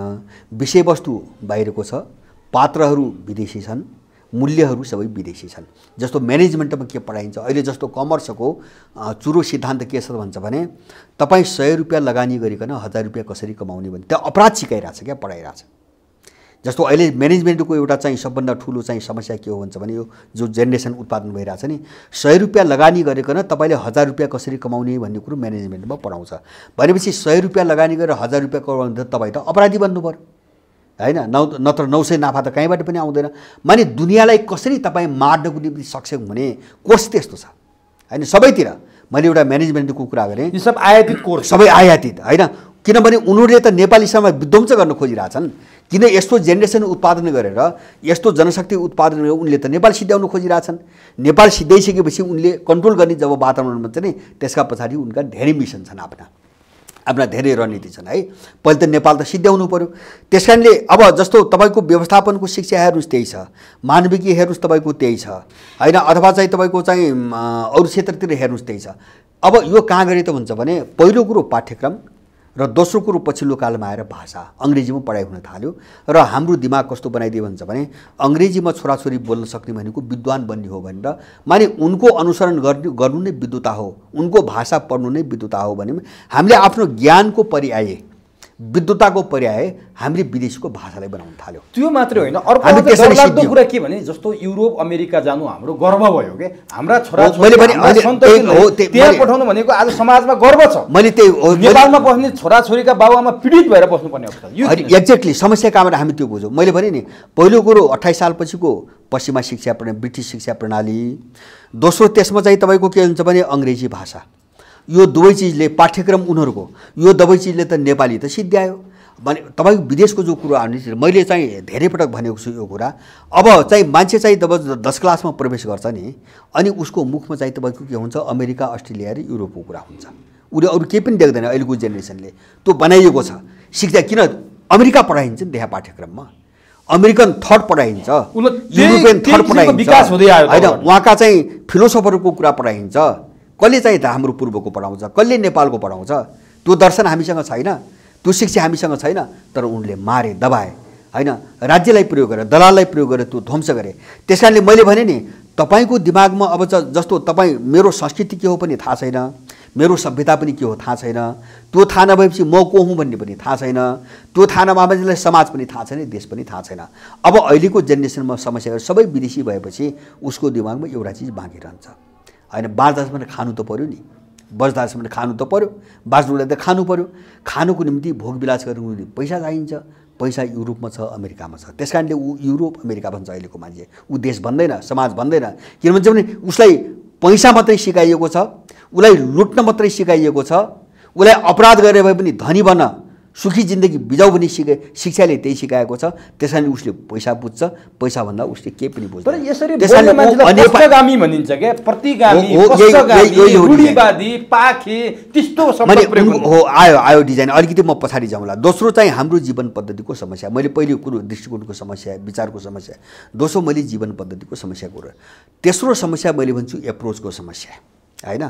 अब एप्रोच भनेको अब बुझाइमा एउटा कस्तो समस्या छ भन्छ भने हामीले राजनीतिको कुराहरू सधैँभरि हामी सधैँभरि स्वामित्व परिवर्तनको कुरा गऱ्यौँ। मैले सुरुमै भने नि राजनीतिक शक्ति कसको हातमा हुने, बागडोरको मात्रै कुरा, उत्पादन प्रणाली कसको हातमा हुने। हामी स्वामित्व परिवर्तनको कुरा गऱ्यौँ, त्यसलाई हामी क्रान्ति भन्यौँ, हैन। तर जो जग हो नि राज्य प्रणाली र आर्थिक प्रणाली जुन जगमा बन्छ, हैन, हामी त्यो जगबाट काट्यौँ। जस्तो मैले भन्न खोजेको संस्कृति र सभ्यता भने कस्तो चिज हो भन्छ भने तपाईँको आइडेन्टिटी हो, परिचय हो। जस्तो कुनै मान्छेलाई हामीले तामाङ भन्छौँ, त्यो तामाङ भनेको उसको संस्कृति हो, थर होइन त्यो, हैन। एउटा निश्चित कुरै एउटा ऐतिहासिक संस्कृतिभित्र सभ्यताभित्रबाट आएको त्यो समुदायलाई हामी तामाङ भन्छौँ, हैन। कसैलाई हामीले थारू भन्छौँ, हैन। थारू भनेको एउटा संस्कृतिको परिचय हो। राई लिम्बू त्यस्तै हो, बाहुन छेत्री त्यस्तै हो। अब संस्कृति जगमा हुन्छ, हैन। किन त्यसैले नै समुदाय निर्माण गरेको हुन्छ, त्यसैले राष्ट्र निर्माण गरेको हुन्छ। जस्तो नेपालको विकास, नेपाल भन्ने देशको चाहिँ यो विकास आखिर कुन गर्भमा, कसको गर्भमा भयो त, कहाँ भयो त, यसको त इतिहास छ नि एउटा हो। अब यो चाहिँ तपाईँको सभ्यता र यो संस्कृतिबाट जब काटिन्छ नि विध्वंस त्यहीँ सुरु हुन्छ। त्यसैले संस्कृति मूल हो। मैले भन्न खोजेको एप्रोचमा समस्या कहाँ आयो भन्छ भने संस्कृति जगमा हुन्छ, त्यो पहिचान हो। अब त्यो पहिचान अन्तर्गत हैन दुईटा अरू चाहिँ तपाईँको एउटा संरचनाहरू बन्छन्। एउटा राजनीतिक संरचना, एउटा आर्थिक संरचना बन्छ, एउटा मोडेलहरू बन्छ। हामी कहाँ फस्यौँ भन्छ भने संस्कृतिलाई मारे विदेशीहरूले। सुन्नुहोस् है, जस्तो म एउटा केही पात्रहरूको उदाहरण दिउँ। प्रचण्ड र बाबुराम भन्ने पात्र 8-10 वर्ष अगाडि विश्वका चमत्कारिक पात्रको रूपमा विदेशीले खडा गरे। चमत्कारिक, हैन। माने एउटा सपनामा देखिने कुनै चाहिँ एलियन भन्छन् नि, पश्चिमाहरू एलियन भन्छन् नि, एलियनको रूपमा चाहिँ प्रस्तुत गरे। डरलाग्दा चाहिँ गुरिल्ला प्रस्तुत भएका हैन, गराइए भने युद्धहरू। अब ती दुईजना पात्र 10 वर्ष अगाडिसम्म त्यसरी प्रस्तुत गरेका पात्र आज चाहिँ सडक छाप जोकर किन भए? एउटा त उनले गराए त्यो आफ्नो ठाउँमा छ, उनले उठाए, उनले सुताए त्यो आफ्नो ठाउँमा छ। अब त्योभन्दा महत्त्वपूर्ण पाटो के हो भन्छ भने मैले भन्छ भने मैले सुरुमै भने नि उनीहरूलाई म को हुँ भन्ने थाहा थिएन। मैले कल्चरको कुरा, सभ्यताको कुरो है, किन उनको सिङ्गो जिन्दगी यहाँको कल्चर र सभ्यतालाई हिट गर्नको निम्ति प्रयोग भए, उनले त्यहाँ गरे। जस्तो युद्धकालभित्र अब यिनी सबै धार्मिक सांस्कृतिक धरोहरमाथि जो निशाना बने नि उनले, सङ्ग्रहालय देखेर मूर्ति मन्दिरसम्म टुप्पी काट्नेदेखि लिएर हत्या गर्नेसम्म हाम्रा धर्मग्रन्थ जलाउने, उनलाई विदेशीले प्रयोग गर्यो, सांस्कृतिक मूल्यहरूमाथि एट्याक गर्नको निम्ति प्रयोग गर्यो र कहाँ उठायो, राजनीतिक तहमा उनलाई उठायो। अब उनको राजनीतिक सम्बन्ध भने नि उनीहरूले म को हुँ भन्ने चिनेनन्, बुझेनन्। म नेपाली हुँ भने उनलाई थाहा थिएन। किन भन्छ भने उनलाई संस्कृति पनि थाहा थिएन, त्यहाँ हिट गरे। उनलाई नेपालको सभ्यता पनि थाहा थिएन, त्यहाँ हिट गरे। अब संस्कृति र सभ्यता थाहा नभएपछि आफ्नो परिचय थाहा हुँदैन, माने चेतना हुँदैन मान्छे। उनको अचेत लडाइँ हो क्या मैले भन्न खोजेको। म को हुँ भन्ने चिनेन, अचेत रूपमा लड्यो। अचेत रूपमा लड्ने मान्छे अर्काको निम्ति लड्छ, अर्काको हातबाट चाहिँ तपाईँको प्रयोग हुन्छ, ऊ आफ्नो खुट्टामा लड्दैन, आफ्नो हातबाट लड्दैन। त्यही भएर उनको लडाइँ कहाँ गयो भन्छ भने विदेशीले कहाँ लग्यो, सत्ताको स्वामित्व, राजनीतिक सत्ताको स्वामित्व र आर्थिक सत्ताको स्वामित्वमा उनलाई प्रलोभन दियो, लडायो त्यहाँ। माने 7 सालदेखि हाम्रो एउटा समस्या के हो अहिलेसम्म भन्छ भने मैले पहिले पनि भने राजनीतिक परिवर्तन नै क्रान्ति हो र अब सत्तामा बस्ने मान्छेहरूले जो विकासको नमुना अगाडि सार्छ नि त्यो नै विकास हो भन्ने, जो आर्थिक प्रणाली अगाडि सार्छ त्यो नै परिवर्तन हो, आर्थिक परिवर्तन हो भन्ने ठाउँमा पुग्यौँ। हामीले स्वामित्वको परिवर्तनलाई क्रान्ति भन्यौँ। सुन्नुहोस् है, मेरो जोड यहाँ हो। हामीले स्वामित्वमा हुने परिवर्तनलाई चाहिँ क्रान्ति भन्यौँ, हैन। हामीले चाहिँ जगैदेखिको रूपान्तरण क्रान्ति भन्ने हामीले बुझेनौँ, हैन। अब उनले जस्तो सभ्यता र संस्कृतिमाथि आक्रमण उनले किन गराए त भन्दाखेरि त्यहाँ क्रान्ति हुँदैन, हैन। सभ्यता र संस्कृतिमा क्रान्ति हुँदैन, त्यो समयको आवश्यकता अनुसार अनुकूल हुँदै जान्छ, हैन। जस्तो सोभियत सङ्घमा 75 वर्ष कम्युनिस्ट पार्टीले शासन गर्यो, सोभियत कल्चर मर्यो, मान्यो त त्यही, हैन, जो उनको पुर्खाले दिएको थियो संस्कृति त त्यही मान्यो हैन। जस्तो तपाईँको चीनमा अहिले पनि कम्युनिस्ट पार्टीको शासन छ, तर माओको कालदेखि अहिले मात्रै होइन, अहिले त संसारभरि कन्फ्युसियस इन्स्टिट्युट भन्ने चीनले स्थापना गरिरहेछ आफ्नो आइडेन्टिटीको निम्ति हैन। चीनको आइडेन्टिटीमै समस्या आयो, चीनलाई कसरी चिनाउने त? किन त्यो अहिले अर्थतन्त्र पो अहिले छ त, पैसा पो अहिले छ त, यो त सधैँ त रहँदैन हैन। अहिले चाहिँ उनको हातमा चाहिँ राजनीतिक सत्ता छ, सधैँभरि त्यो नरहन सक्छ। चीनलाई चिनाउने केले त? उसको आइडेन्टिटी, उनले त्यो आइडेन्टिटी जब आफू सुपर पावर बन्न थाले नि, आफ्नो आइडेन्टिटी क्राइसिस जब चाहिँ देखा पर्यो, उनले चीनलाई कन्फ्युसियससँग जोड्न थाले, त्यो इतिहाससँग जोड्न थाले हैन। हाम्रो त्यहाँ केही पनि भएन। जस्तो नेपालको आइडेन्टिटी के हैन, यत्रो समुदाय छन्, समुदायका यत्र वैविध्यशाली संस्कार, यत्रो किराँत सभ्यता छ, बौद्ध सभ्यता छ, वैदिक सभ्यता छ, तामाङहरूको आफ्नो सभ्यता छ, थारूहरूको सभ्यता छ। हामी आइडेन्टिटी आफ्नो बुझ्नेतिर लागेनौँ। मैले भने अब त्यसलाई जग बनाएर चाहिँ हामी अगाडि बढेको भए हामी केही समाधान पाउँछौँ। यो त एउटा के हुन्छ भने अन्तर्निर्भर एउटा एप्रोच भन्छ नि, संस्कृति, अर्थतन्त्र र राजनीति एकअर्कासँग जेलिएका, एउटालाई अर्कोबाट छुट्याउन नमिल्ने, नसकिने र एउटाको अभावमा अर्को अपुरो हुने, यो खालको एप्रोचबाट हामी अगाडि बढेको भए हामी समाधान पाउँथ्यौँ, राजनीतिक समाधान पनि पाउँथौँ। त अहिलेको के छ, राजनीति भन्छ भने हाम्रो सभ्यता र संस्कृतिलाई कसरी मार्ने भन्ने दिशातिर पुरै राज्य सत्ता लागेको छ।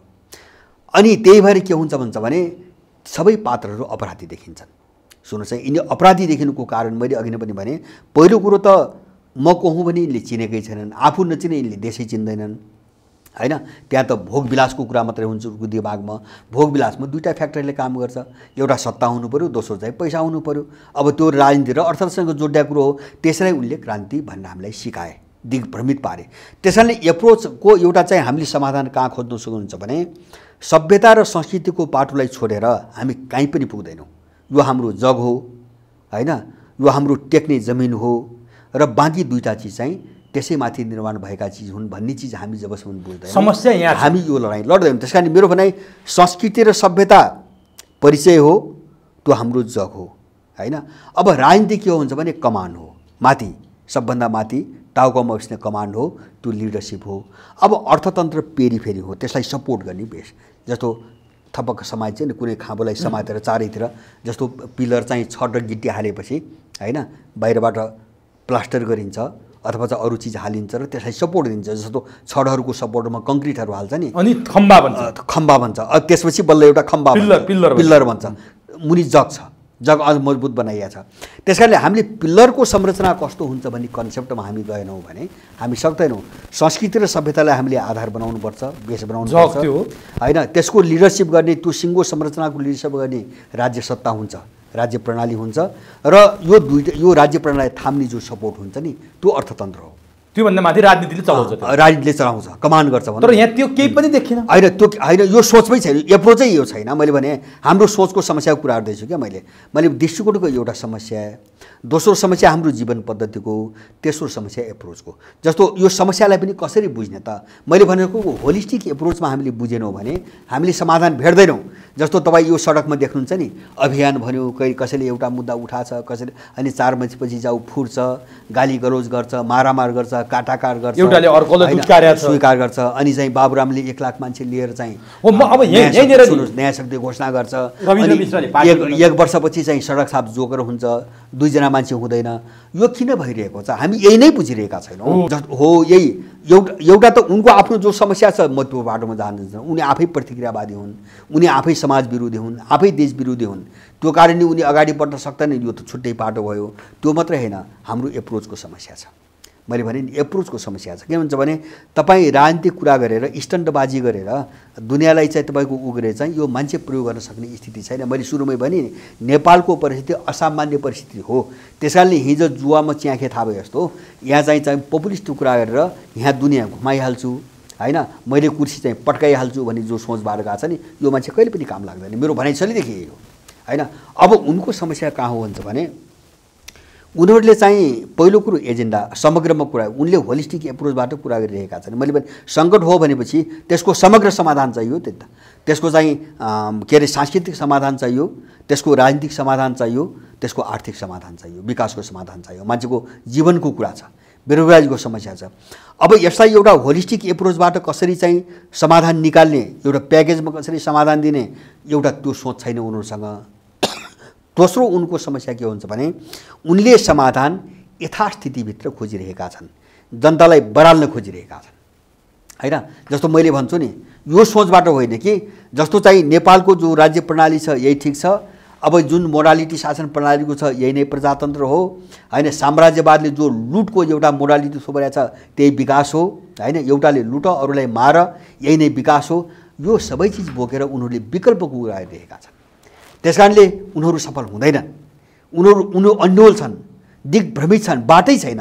र उनीहरूको एउटै कुरा के हुन्छ भने हल्लाले गरेन, फल्लाले गरेन, मैले गर्छु। उनको त्योभन्दा अर्को तर्क छैन। त्यसको विकल्प म हुँ, त्यसको विकल्प म हुँ हो, यही फसाउन खोजिरहेछन्। र 7 सालदेखि हुँदै आएको यही हो क्या। मैले भने नि तपाईँ हामीले कहिल्यै राणाहरूको विकल्प काङ्ग्रेस देख्यौँ, काङ्ग्रेसको विकल्प पञ्चायत देख्यौँ, अथवा चाहिँ काङ्ग्रेस विकल्प पछि एमाले देख्यौँ, अब एमाले काङ्ग्रेस विकल्प माओवादी देख्यौँ, अनि तिनको अर्को विकल्प मधेसवादी देख्यौँ। हामी त कहीँ पनि पुग्दैनौँ। हामी त झन्झन सिधिँदै गएका छौँ। सङ्कट त झन्झन गरिँदै गयो। हुँदा हामी कहाँ आयो भने हिजो प्रजातन्त्र भन्ने राजनीतिक अधिकार मात्रै मागेर बसेका हामी हाम्रो देश रहन्छ कि रहन्न भन्ने ठाउँमा ल्याइ पुर्यायौँ हामीले हो। हामी गोलचक्करमा फस्यौँ नि। यसको समीक्षा गर्नुपर्छ कि पर्दैन, समस्या कहाँ छ भन्ने कुरा हामीले हेर्नुपर्छ पर्दैन। त्यसकारणले गर्दाखेरि यो सबै चिजमा नगइकन हामी लड्न सक्दैनौँ। मेरो तेस्रो कुरा एप्रोचको समस्या है। अब मैले चौथोमा एउटा आधारभूत समस्याको कुरा गर्छु। अब त्यो सङ्कट, त्यो समस्या के हो भन्छ भने तपाईको योजनाको समस्या। अब योजना कसरी बनाउँथे, जस्तो तपाईले बुझ्नुभयो, एकछिन मान्नुहोस्, तपाईले दृष्टिकोणमा पनि साफ हुनुभयो। तपाईँ जीवन पद्धति कसरी अगाडि बढाउने, हाम्रो जेनेरेसनलाई कसरी चाहिँ हाम्रो आफ्नोपनमा लैजाने र हाम्रो आफ्नै जो गुमाएका छौँ र जो हामीले नयाँ बनाउनु पर्ने छ त्यो त आफ्नो मौलिकतामा आधारित हुनु पर्यो। एउटा जीवन पद्धतिको समस्या र तेस्रो मैले एप्रोचको समस्या हैन। माने सैद्धान्तिक रूपमा हेर्ने कसरी, एकअर्कालाई चाहिँ अन्तर्निर्भर एउटा कोणबाट र होलिस्टिक एप्रोच अथवा सबैको समग्र समाधान, प्याकेजमा समाधान, तेस्रो एप्रोचको समस्या कुरा गरेँ। र चौथो मैले अन्तिममा भन्छु योजनाको समस्या। अब योजनाको समस्या कहाँ हो त भन्छ भने आधारभूत रूपमा फन्डामेन्टली है, समस्या धेरै छन्, मैले त्यो भन्न खोजेँ होइन। आधारभूत रूपमा नेपालको समस्या के हो त हामी त्यो टुङ्ग्याउनु पर्यो हैन। जस्तो यिनी त विचारका कुराहरू हामी गऱ्यौँ हैन, विचारका कुरा गऱ्यौँ, मूल्यका कुरा गऱ्यौँ, अवधारणाका कुरा गऱ्यौँ, जीवन पद्धतिका कुरा गऱ्यौँ, हामी सिद्धान्त र नीतिका कुरा गऱ्यौँ। अब यसलाई हामीले मूर्तिकरण गरौँ हैन। यो अमूर्त कुरा भयो, हामी यसलाई मूर्तिकरण गरौँ। अब समस्या कोइन गरौँ, तोगौँ क्या। समस्या कहाँ हो त भन्दाखेरि मैले 3टा सेक्टरमा समस्या देख्छु। समस्या 3 ठाउँमा छ। एउटा हाम्रो समस्या चाहिँ सुगौली सन्धिमा छ, त्यहाँ पुग्छ हैन। हामी जो सुगौली सन्धिपछि नवऔपनिवेशिक अवस्थामा पुग्यौँ, त्यसैले हामीलाई यहाँ ल्याइ पुर्यायो। किन शासन त विदेशीको थियो, कहिले हल्का, कहिले घनीभूत, कहिले चाहिँ आर्थिक रूपमा, कहिले सैन्य रूपमा, अथवा कहिले राजनीतिक रूपमा। गाँच्दै देशै विदेशीले चलाउने र देश नै कोल्याप्स गर्ने ठाउँमा त हामीले ल्याइ पुर्याए। त्यसकारणले एउटा चाहिँ हाम्रो समस्याको नाभि सुगौली सन्धिसँगको गुलामीसँग जोडिएको छ। त्यसैको उत्कर्ष हो यो रूप अहिले जो देख्छौँ नि, त्यसैको उत्कर्ष हो। त्यसैले हाम्रो एउटा पहिलो लडाइँ युगान्तकारी लक्ष्य, हामीले सुगौली सन्धिको युगलाई अन्त्य नगरिकन अथवा यो दायराभन्दा बाहिर नगइकन हामी नेपाल बनाउन र विकल्प दिन हामी सक्दैनौँ। अब त्यसको दायराभन्दा बाहिर गएर ग्रेटर नेपालको कुरा होला नि त फेरि। होइन त्यो भूगोलको मात्रै कुरा होइन। मैले जो मूल्य मान्यता सबै कुरो गरिरहेको छु नि, जस्तो दृष्टिकोण त सुगौली सन्धिपछि नै आयो नि त। जस्तो चाहिँ आइडियोलोजी विदेशी, मैले सुरुमै भने नि, मूल्य मान्यता विदेशी, अवधारणाहरू विदेशी। त्योभन्दा अगाडि यस्तो थिएन है? होइन, थिएन। आफ्नो ढङ्गले सोच्थ्यो मान्छे, नेपाली भएर सोचिरहेको थियो होइन। फरक थियो। कोही विदेशीको चाहिँ पाठ्यक्रम ल्याएर उनको चाहिँ ट्रेनिङ दिएर उनको चाहिँ स्कुलिङ ल्याएर त हामी त नेपाल त बुझ्दैन थियो नि। त्यो त सुगौली सन्धिपछि आयो हैन, बढ्दै गयो, बिस्तारै बढ्दै गयो। त्यसकारणले मैले भने एउटा लडाइँ युगान्तकारी लडाइँ, एउटा युगको अन्त्यको लडाइँ। पहिलो कुरो हामीले बुझ्न जरुरी छ। मैले भने हो यो परिधिभित्र परिवर्तनको कुरा गर्नेहरू, विकल्पको कुरा गर्नेहरू सबै फटाहरू हुन्। हामी त्यो बुझ्नु पर्यो, किन समस्या हाम्रो त्यहाँ जोडिएको छ। त्यसकारणले गर्दाखेरि अब त्यो गएपछि म गर्छु भने छ नि, यिनी सबै विदेशीबाट परिचालित यो वा त्यो रङका चाहिँ यिनीहरू चाहिँ प्यादा मात्रै हुन्, केही पनि होइन। कसैले पपुलिस्ट कुरा गर्ने हो, यिनको काम पपुलिस्ट कुरा गर्ने हो, यिनको समाधान दिने होइन। जस्तो समग्र समाधान यही ढङ्गले छलफल के हो त यिनको, जस्तो तपाईँ उनीसँग ल्याएर बुझ्नुहोस् होइन, आर्थिक, राजनीतिक, सामाजिक, सांस्कृतिक सबै क्षेत्रमा हाम्रो समस्या हो, बहस उनले जवाब के दिन्छन्? केही पनि छैन। त्यो सोचै होइन, एउटा पपुलिस्ट कुरा गर्ने, एउटा पपुलिस्ट कुरा गर्ने, अनि यो अँध्यारो जो अन्यल बनिरहेछ नि यहाँ च्याखे थाप्ने, अनि परिगयो भने एउटा कुर्सी पड्काउने, त्योभन्दा बढी छैन। होइन, कुर्सी पड्काउने, अब बढीमा चाहिँ प्रधानमन्त्री भनेपछि यो त कुर्सी मेचको खेल जस्तो, मेचको खेल होइन। विदेशीको डिजाइन के हो भन्छ भने जस्तो तपाईँको काङ्ग्रेस बदनाम भयो, होइन, माओवादी उठाए, युद्ध उठाए, माओवादी सही सत्तामा ल्याए, भोलि काङ्ग्रेस बदनाम होला, विकल्प के? जनतालाई त विभाजित त गर्नु पऱ्यो नि। मैले भने पार्टी स्कुलिङ 7 सालपछि गयो भने पार्टी सर्वोपरि छन्, होइन, पार्टीको विरोध गर्नु प्रतिगमन हो, होइन। यो स्कुलिङ त्यहाँ ल्याएको छ, त्यो स्कुलिङ ल्यायो, पार्टीलाई सर्वोपरि बनायो, राष्ट्रलाई त्यसको अधीनमा राखिदियो, त्यसको राजनीतिक एजेन्डा अन्तर्गत राख्यो राष्ट्रलाई, अनि चाहिँ नेपाली जनतालाई के गर्यो? पार्टीका वरिपरि विभाजित गर्यो, पर्खाल खडा गरिदियो। अब एउटा समुदाय एमाले, अर्को समुदाय काङ्ग्रेस, अर्को माओवादी, अनि अहिले आएर सडकमा चाहिँ कोही चाहिँ नयाँ शक्ति, अनि कोही चाहिँ साझा, होइन। भनेपछि त्यो नेपालीहरूलाई कुनै उचित ठिक बाटोमा जान नदिने त्यो डिजाइन हो। किन यहाँबाट रुष्ट भए त्यहाँ फसाइदिने। यिनीहरू सुगौली सन्धिपछि त्यो पेरिफेरी भित्रै घुमिरहेको होइन, होइन, त्योभन्दा बाहिर यिनीहरू यहाँ मात्र होइन, त्यही विदेशीको डिजाइनमा घुमाइरहेका छन् यिनीहरूले, होइन। किन यो डिजाइनले त के गर्छ भन्छ भने यहाँ रुष्ट भएको मान्छेलाई त्यहाँ लगेर फसाइदिने। अब जहाँ मान्छे फस्छ त्यसले चाहिँ यो सबै समस्याको उन्मूलनको कुरो त गर्दैन, त्यो सोच त उसको होइन, भिजन त होइन, उसको भिजन त सत्तामा जाने मात्रै हो, नेपाल बनाउने त होइन, यो त गुलामीको अन्त्यको कुरा होइन उसको हो। त्यो भएर उसले चाहिँ तपाईँको जस्तो धार्मिक रूपमा पनि 8-10वटा ग्याङ बनाछ, एक ठाउँ रुष्ट हुन्छ मान्छे अर्को ठाउँ फसाउँछ, राजनीतिक रूपमा पनि एउटा ग्याङबाट रुष्ट भयो अन्त फसाइदिन्छ। माने यस्तो एउटा दुष्चक्र बनाएको छ विदेशी शक्तिले, दुष्चक्र हो, यहाँबाट उम्किनु पऱ्यो, मेरो पहिलो कुरा। त्यस कारणले सुगौली सन्धि पछिको जो जालो छ नि यसको अन्त्य नगरिकन नेपाल बन्दैन, पहिलो हाम्रो यो निष्कर्ष पुग्नु पऱ्यो, हाम्रो समाधान ठोसमा कुरा था। दोस्रो, मैले धेरै चर्चा गरिसकेँ पुनर्जागरण आन्दोलन, मेरो आफ्नो भाषामा हाम्रो जीवन पद्धतिलाई कसरी चाहिँ नेपाली धरातलमा फर्काउने, हाम्रो सोच, हाम्रो विचारदेखि लिएर हाम्रा चाहिँ खानपान, हाम्रा चाहिँ आचरण, हाम्रा लवाई खवाईदेखि लिएर हाम्रा शिष्टाचार, हाम्रा कर्तव्य, हाम्रा नैतिकताहरू, यी सबै मूल्यहरूलाई हामीले कसरी पुनर्स्थापित गर्ने, त्यो आन्दोलन नउठाइकन हामी यो समाधान निकाल्न सक्दैनौँ। किन विदेशीले स्वदेशी समाधान दिँदैन, यो त सजिलो कुरा हो, बुझ्न। तपाईँ विदेशी हुनुहुन्छ यति बेला सबै क्षेत्रमा, सोचदेखि लिएर जीवन पद्धतिमा तपाईँ विदेशी हुनुहुन्छ, तपाईँ देशको समाधान कसरी दिनुहुन्छ, कसले पत्याउँछ? त्यस कारणले देशको समाधान दिनको निम्ति पहिले स्वदेशी बन्नु पऱ्यो, त्यो दिमागदेखि लिएर आचरणसम्म स्वदेशी बन्नु पऱ्यो। मेरो लडाइँ त्यहाँ हो। त्यस कारणले गर्दाखेरि मेरो दोस्रो कुरा चाहिँ पुनर्जागरण आन्दोलन, हामी त्यो कोर्समा जानै पर्छ। अब जस्तो यहाँ उनीहरूको शिक्षा प्रणालीको प्रतिकार गर्नेदेखि लिएर हाम्रो घरमा चाहिँ 2 वर्ष पुगेको चाहिँ कागको बच्चालाई देखि सुरु गरिकन हामीले नेपाल कसरी बुझाउने, र म चाहिँ यो माटोको सन्तान हुँ, यो धरतीको सन्तान हुँ भन्ने कुरो उसलाई कसरी महसुस गराउने, हामी त्यहाँबाट लड्न जरुरी छ, स्कुलबाट लड्न जरुरी छ, हामीले 1 कक्षादेखि लिएर कागबाट लड्न जरुरी छ, उनको शिक्षा प्रणालीका विरुद्धमा लड्न जरुरी छ। के सिकाइरहेका छन् यिनीहरूले हामीलाई, के पढाइरहेका छन्? तो यो पुनर्जागरण एउटा जबरजस्त आन्दोलन उठाइकन हुँदैन, दोस्रो कुरा। र तेस्रो कुरा मेरो के हुन्छ भने अब राजनीतिक क्षेत्रमा आउँदाखेरि राष्ट्र पहिलो, नेसन फर्स्ट भन्ने सिद्धान्तलाई तपाईँले बोक्नु भएन भने यो लडाइँ लड्न सक्दैन। किन उनीहरू नेसनलाई मार्ने राजनीति ल्याए 7 सालपछि। मैले सुरुमा भने नि उनीहरूले दल फर्स्ट बनाएका छन्, दललाई के फर्स्ट बनाएका छन्, पावर फर्स्ट बनाएर सिकाएका छन्। किन दल सत्ताको निम्ति लड्छ, हैन? अब हामीले दल चाहिँ सर्वोपरि पनि मानेका छौँ, हैन? त्यसले राष्ट्र भन्ने हाम्रो दिमाग, यो पोलिटिकल स्कुलिङमा राष्ट्र कहीँ पनि रहेन, हैन? राष्ट्र उनको पोलिटिकल एजेन्डा बनायो, मागे खाने भाँडो, ठगे खाने भाँडो, हैन? जस्तो केपीले चाहिँ अप्ठ्यारो परे बेला, हैन, तपाईको चाहिँ नक्साको कुरा गर्ने जस्तो भयो यहाँ राष्ट्र भने, उनलाई चाहिएको बेला पोलिटिकल एजेन्डा भयो। त्यो होइन, हामीले राष्ट्रभन्दा माथि कोही पनि छैन, राष्ट्रभन्दा बाहिर कुनै पनि सिस्टम मान्न हुँदैन, राष्ट्रभन्दा बाहिर राजनीति पनि छैन, राजा पनि छैन, दल पनि छैन। यसलाई चाहिँ सर्वोपरि मानेर हामीले राजनीतिक अभ्यास सुरु गरेनौँ भने हामी यो लडाइँ लड्न सक्दैनौँ। र विदेशी कहाँ खेल्छ त भन्छ भने अर्को चिजलाई धुरीमा राख्छ, अर्को चिजलाई सर्वोपरि बनाउँछ र हाम्रो चाहिँ राष्ट्र मार्छ, देश मार्छ। हो, हाम्रो यो 3टा समस्यामा केन्द्रित हुनु पर्यो। पहिलो कुरो सुगौली सन्धिपछिको युगको अन्त्य, एउटा लडाइँ। दोस्रो चाहिँ हाम्रो आफ्नो पुनर्जागरण, दोस्रो लडाइँ।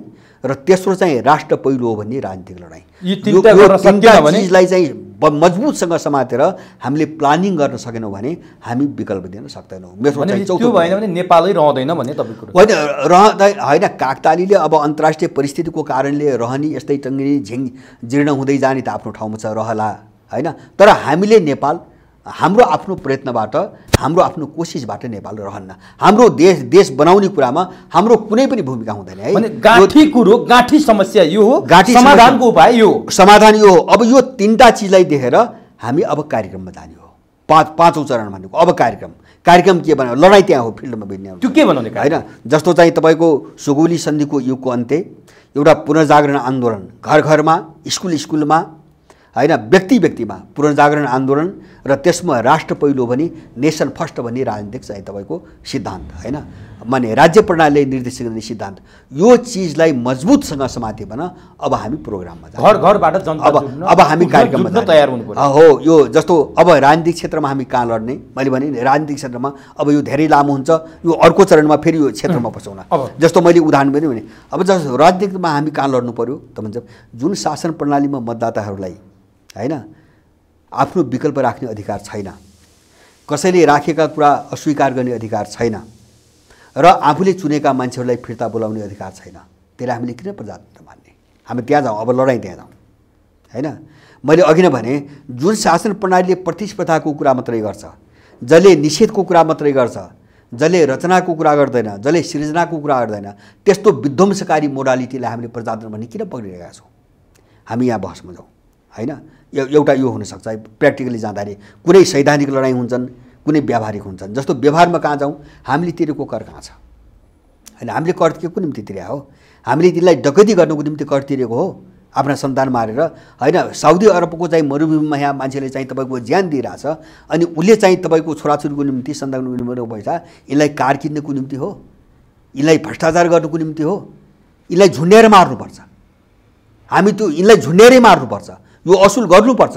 तर हामीले के सिकाउनु पर्यो भने कर के को निम्ति तिरिन्छ? हामी घेराबन्दी गर्न जाउँ, हामी जनता उठाएर हामी घेर्न जाउँ, क्या जनतालाई बुझाउँ। पहिलो कुरो त हामी कर के को निम्ति तिरिरहेका छौँ त्यो बुझाउँ, र जनताले तिरेको कर कहाँ विनियोजन भएको छ हामी त्यो खोजौँ, मागौँ। पैसाको विनियोजन त हाम्रो आवश्यकतामा त गर्नु पर्यो, हामीले त्यसको निम्ति कर तिरेको हो। जस्तो मेरो गाउँको निम्ति के चाहिएको छ, मैले त कर त्यसको निम्ति तिरेको हो, होइन। यिनलाई कहाँ मन लाग्छ त्यहाँ विनियोजन गर्नुको निम्ति, यिनको मस्तीको निम्ति मात्रै पनि होइन, अर्कोतिर जे जति लगानी गरिरहेका छन् यिनको सोच अनुसारको लगानी गर्न त कर तिरिँदैन नि। त्यो त आफ्नो ठाउँ जे चाहिएको हुन्छ त्यो जनतालाई सोधिकन उनको आवश्यकता अनुसार त्यो लगानी गर्नु पर्यो। र अब त्यहाँभित्र अर्को के गर्न सक्नुहुन्छ भने, जस्तो सूचनाको हक अन्तर्गत हामी यो लडाइँ, होइन, कहाँ चाहिँ तपाईँको खर्च कसरी भइरहेछ त्यो विवरण त माग्नु पर्यो नि। हामी प्र्याक्टिकली लैजाउँ, हाम्रो गाउँठाउँमा यो चिज निर्माण गर, यो उद्योग निर्माण गर, बजेट यहाँ विनियोजन गर र खर्च भएको विवरण सार्वजनिक गर, कहाँ खर्च गरिस्। अब यिनको घाँटी नसमाधिकन हुँदैन, यो चाहिँ अगाडि जाँदैन। माने कार्यक्रमको तहमा हामी यसरी जान सक्छौँ। मैले उदाहरण मात्रै दिन सकेको होइन। जस्तो संस्कृतिको क्षेत्रमा हामी यही गरी जान सक्छौँ, हामी बुझाउनु पर्यो नि त। जस्तो तपाईँले भन्नुभयो एउटा बच्चा चाहिँ तपाईँको 10 क्लास पुग्यो भने किन अमेरिका भन्न सुरु गर्छ? किन समाजमा आज मेरो छोरो अमेरिका छ भनेर गर्व गर्ने अवस्था, किन गर्व गर्न थाल्छन्? घरमा किन बाबुआमा निरीह भएर डोमिनेट भएर बस्नु पर्ने, बस्नु परिरहेछ? त्यो समस्या कहाँ आइरहेछ? हामी त्यो घरमा गएर छलफल गरौँ, बुझाउँ। माने अब हामी फिल्डमा जाउँ। मैले खोजेको कार्यक्रम यसरी भन्छ, होइन। त्यसपछि समस्याको समाधान सधैँको लागि स्थायी समाधान मैले भनेको, हामी आफ्नो राज्य प्रणालीको मोडालिटी बनाऊ। जस्तो शासन प्रणाली, हामी किन चाहिँ सहयोगात्मक सहकार्य भएको समन्वयात्मक शासन प्रणालीमा नगएर हामी किन प्रतिस्पर्धामा जाने, होइन? यो त जनता बिचमा छलफल गर्यो, यो त हामीले त लडाउन मास्टर कुरा मात्रै हो, होइन? जस्तो म सक्छु। अब जस्तो चाहिँ मैले बारम्बार भन्ने गरेको छु, अब खानेपानी काठमाडौँमा छैन, हामीले पेप्सी कोलाको उद्योगलाई समर्थन गरेर चाहिँ विकास भनिरहेका छौँ। हामी किन त्यस्तो कुमारमा लागेका छौँ? एउटा विषको उत्पादनलाई हामी विकास भनेका छौँ, खानेपानी छैन, वर्षौँदेखि चाहिँ घरमा तपाईँको पानी आउँदैन, यत्रो पानीको स्रोत छ नेपाल, हिमालय बग्नेबाट पानी छन्, काठमाडौँ उपत्यकामा मात्रै चाहिँ अथाह पानीको चाहिँ तपाईँको स्रोत छ। हामी यहाँ लडौँ, होइन? हामीलाई के चाहिएको हो? सबै धर्म, संस्कृति, सभ्यता, विकास, सभ्यतादेखि लिएर राजनीतिक शासन प्रणाली सबैतिर हामीले अब विकल्प तयार पार्ने हो। हामीसँग विकल्प छ, त्यो मोडालिटी छ। त्यसको निम्ति मैले मात्रै छलफलमा बहस जोड दिएर कहाँ गर्नु भने त्यो विकल्पमा जानुभन्दा अगाडि त मैले भने नि दृष्टिकोणमा साफ हुनु पर्यो। तपाईँले त्यो क्लियर रूपमा मैले भने होइन, त्यो के हाम्रो जीवन पद्धतिमा स्पष्टता हुनु पर्यो, हाम्रो एप्रोचमा बुझाइमा यही लडाइँलाई पनि कसरी अगाडि लैजाने एप्रोचमा स्पष्टता हुनु पर्यो, योजना हुनु पर्यो र योजनामा स्पष्टता हुनु पर्यो। यो चारवटा चिज भयो भने हामी यिनीसँग लड्न सक्छौँ र यिनलाई फेरि हामीले यिनी कहिले फर्केलान् भनेर सपनामा देख्न नपर्ने गरी यिनको उन्मूलनै हामी गर्न सक्छौँ। अब हाम्रो समस्या त्यहाँ जोडिया छ। हामी सडकमा यिनी विदेशीले खडा गरेका बुख्या जागो पछि भनेपछि टाउको दुखिरहेछ, नाभिमा ओखती लागिरहेछ, नाभिमा ओखती लागिरहेछ। समस्या टाउकोमा छ, एक्ज्याक्टली समस्या टाउकोमा छ। हामी नाभिमा औषधि लगाइरहेका छौँ र यिनको गोलचक्करमा फसिरहेका छौँ र एउटाको विकल्प यिनै हुन् भन्ने हामी भ्रम पालेर बसिरहेका छौँ। कथित प्रजातन्त्रको मेरो चाहिँ सधैँभरिको जोड लडाइँ त्यो हो, मेरो अभियानको उद्देश्य पनि त्यही हो। हामी यही ढङ्गको शक्ति एउटा निर्माण कसरी गर्ने भनेर हामी चाहिँ धेरै वर्षदेखि लागिरहेका छौँ। योभन्दा अर्को कुनै पनि बाटोबाट मैले समाधान तपाईँको राष्ट्रिय पुनर्जागरण अभियानले यही काम गरिरहेको छ, यही काम गरिरहेको छ। अब ठिक छ, अब यो हामीले अहिलेसम्मको समस्या निर्क्योल गऱ्यौँ, तर समाधानको नाममा जे किसिमका यो पेरिफेरीभित्र भए ती सबै कुरा नाटकीय थिए, त्यो विदेशीका एजेन्डा थिए, त्यसले सम्भव छैन भन्ने र त्यसको कसरी समाधान गर्न सकिन्छ हामीले पुरै कुरा गऱ्यौँ। अब जाउँ हामी यो पाठ सकौँ। अब अर्को पाठमा प्रवेश गर्दाखेरि जस्तो तपाईँले अघि भनेका कुराहरू प्रजातन्त्रको नाममा 2007 सालपछिकै कुरा गर्ने हो भने प्रजातन्त्रको नाममा काङ्ग्रेस र कम्युनिस्ट खडा भए, दल खडा भए। तर आज तिनी दलहरू, म अर्को अध्यायमा जाँदैछु है, आज ती दलहरूभित्रको आन्तरिक समस्याको कुरा गरौँ। आज ती दल बाहेक अरू विकल्प बनेर आएका दलहरू जसरी सडकमा आज तपाईँले भने जस्तो चाहिँ भद्दा साबित भएका छन् त्यो विषयमा केन्द्रित हो। जस्तो नेकपा 2006 सालमा स्थापना भयो, नेकपाले सबै समाधान गर्छु भनेको थियो। काङ्ग्रेस त्योभन्दा अगाडि स्थापना भयो, काङ्ग्रेसभित्र पनि अनेक समस्याहरू छन्। अब भनिदिनुहोस् त्यो समस्या समाधान गर्छु भनेको नेकपा भिन्नै आफै सङ्कटग्रस्त छ, यो किन भयो? अब म यो राजनीतिक एक्ज्याक्टली हामीले बुझ्ने के हो भन्छ भने मैले भने नि पहिलो यसलाई दुईवटा पाटोबाट बुझ्नुपर्छ। मैले सुरुमा एउटा के भन्छ भने यो 7 सालपछि जति आयो यो सबै नक्कली थियो, त्यो त हामीले चर्चा गरिसक्यौँ। नै याद आयो त्यो। सुन्नुहोस् है, यो कहीँ गएर चाहिँ असफल भएर चाहिँ तपाईँको धराशायी हुन त जरुरी थियो होइन। एउटा चाहिँ यो नक्कलीपन हुनाले नेपालको माने समस्या र नेपाली जनताको माग, देशको माग जुन ढङ्गले अगाडि बढ्यो नि त्यसलाई सम्बोधन यिनीहरूले गर्न नसक्ने स्थिति पैदा भयो होइन, किन त्यो आयातित थियो। र अब यो चाहिँ तपाईँको जीर्ण हुँदै गयो, आपसमा चाहिँ तपाईँको के अरे चाहिँ द्वन्द्व बढ्दै गयो। दोस्रो यसका पछाडिको मेजर कारण के हो भन्छ भने मैले सुगौली सन्धि गरेँ नि, सुगौली सन्धि पछिको जो औपनिवेशीकरणको प्रक्रिया हो नि, नेपाललाई समग्र जीवन प्रणालीमा गुलाम बनाउने र सके चाहिँ विघटनै गर्ने जो 62 सालपछि यता सुरु भयो। अब त्यो त जस्तो कुनै पनि चिज विकास भयो भने त उत्कर्षमा त जान्छ नि त। जस्तो कुनै बोट बिरुवा रोप्नु भयो भने बढ्दै बढ्दै बढ्दै गएर चाहिँ फल्छ, फक्रेपछि चाहिँ तपाईँको अब उत्कर्षमा पुग्यो भने त्यो सुक्छ, मर्छ। अब मान्छे जन्मिन्छ, हुर्कन्छ, जवान हुन्छ, त्यसपछि मर्छ। माने विकासको त्यो सुगौली सन्धिको नव औपनिवेशिकता जो हो नि, मैले बारम्बार भनेको छु त्यो बढ्दै बढ्दै बढ्दै बढ्दै एउटा उत्कर्षमा आयो। अब यो विध्वंसको चरणमा प्रवेश गर्यो। सुन्नुहोस् है, यिनको विनाशको चरण सुरु भयो। मैले बुझेको यति कुरा हो होइन। यदि हामी विकल्प भन्यौँ त्यो प्रश्न देखिन सकिरहेको छैन, हाम्रो आफ्नै कमजोरीले, चेतनाको कमजोरीले, तर पनि यिनीहरूको विध्वंस हुन्छ। अब यो विध्वंसको सिम्टम कसरी देखियो त भन्छ भने पहिलो कुरो त सुगौली सन्धि पछिको चाहिँ गुलामीको जो प्रक्रिया हो नि, अब त्यो विस्फोट भयो, हामी सबैले बुझौँ। अब यो स्वीकार गर्न सक्ने पक्षमा नेपाली जनमत छैन। अब यो त्यो कारणले पनि यो उत्कर्षमा पुग्यो, त्यो कारणले पनि विध्वंसमा गयो। दोस्रो, आधुनिकताको नाममा 400-500 वर्ष यता र विशेष गरिकन त्यसको विकसित रूप दोस्रो विशुद्धपछि नव उदारवाद, भूमण्डलीकरण, बजार अर्थतन्त्र आदि इत्यादि जतिसुकै नाममा यिनले संसारलाई चाहिँ तपाईँको एउटा गलत बाटोतिर लगे नि, अब त्यो पनि विध्वंसको चरणमा प्रवेश गर्यो। र त्यसको निम्ति निमित्त कारण बन्यो कोरोना। र अब त्यसका पात्रहरू खडा भए पश्चिमको ठिक विपरीत शक्तिहरू, पश्चिम भर्सेस पूर्व जो छ नि होइन, शक्ति पनि चाहिँ उनले कल्पना नगरेका शक्तिहरू जस्तो चीन फ्रन्टमा आयो, चीन रुस लगायत एसियाली चाहिँ ल्याटिन अफ्रिकी देशहरू छन्। अब लिडरसिप पनि चाहिँ गैर पश्चिमतिर गयो। अब उनको थट चाहिँ आइडियोलोजी पनि चाहिँ क्राइसिसमा गयो। जस्तो कोरोनाले देखायो नि त। अब पुँजीवाद जो यो मोडालिटी थियो नि, यो साम्राज्यवादी मोडालिटी यो बनाएको यिनीहरूले अनि विभिन्न छद्म आवरणमा, अब यो चाहिँ मान्छेहरूको सुरक्षा गर्न र मान्छेहरूलाई चाहिँ जीवन दिनुको निम्ति अब यो सक्षम छैन, यो अपुरो रहेछ, यो काम लाग्दैन भन्ने बहस त सुरु भयो। अब त्यहाँ बहस त सुरु भयो सिङ्गो युरोप र अमेरिकाभरि। अब त्यो एउटा जो ट्रेन्ड हो नि, त्यो उनको आधुनिकतावादको नाममा अगाडि बढेको जो आइडियोलोजी थियो, अब त्यसमाथि उत्पन्न भएको सङ्कट र त्यहीसँग जोडिएर, त्यही विश्व परिप्रेक्ष्यसँग जोडिएर सुगौली सन्धिपछि नेपालमा उत्पन्न भएको सङ्कट। अब यो विस्फोटक किन भयो त यति बेला भन्छ भने नहुन सक्थ्यो। सुन्नुहोस् है, यदि नेपालभित्रको मात्रै परिघटना हुने हो भने यति छिटै विस्फोटक नहुन सक्थ्यो। यो अरू 50 वर्ष चाहिँ हामीले नबुझ्ने गरी अथवा यही सिस्टम चलाइराख्ने गरी जान सक्थ्यो। तर त्यो पनि सीमा कहाँ टुट्यो त भन्छ भने अब यो औपनिवेशिकता त विदेशी परिघटना हो, उनले गराएको हो।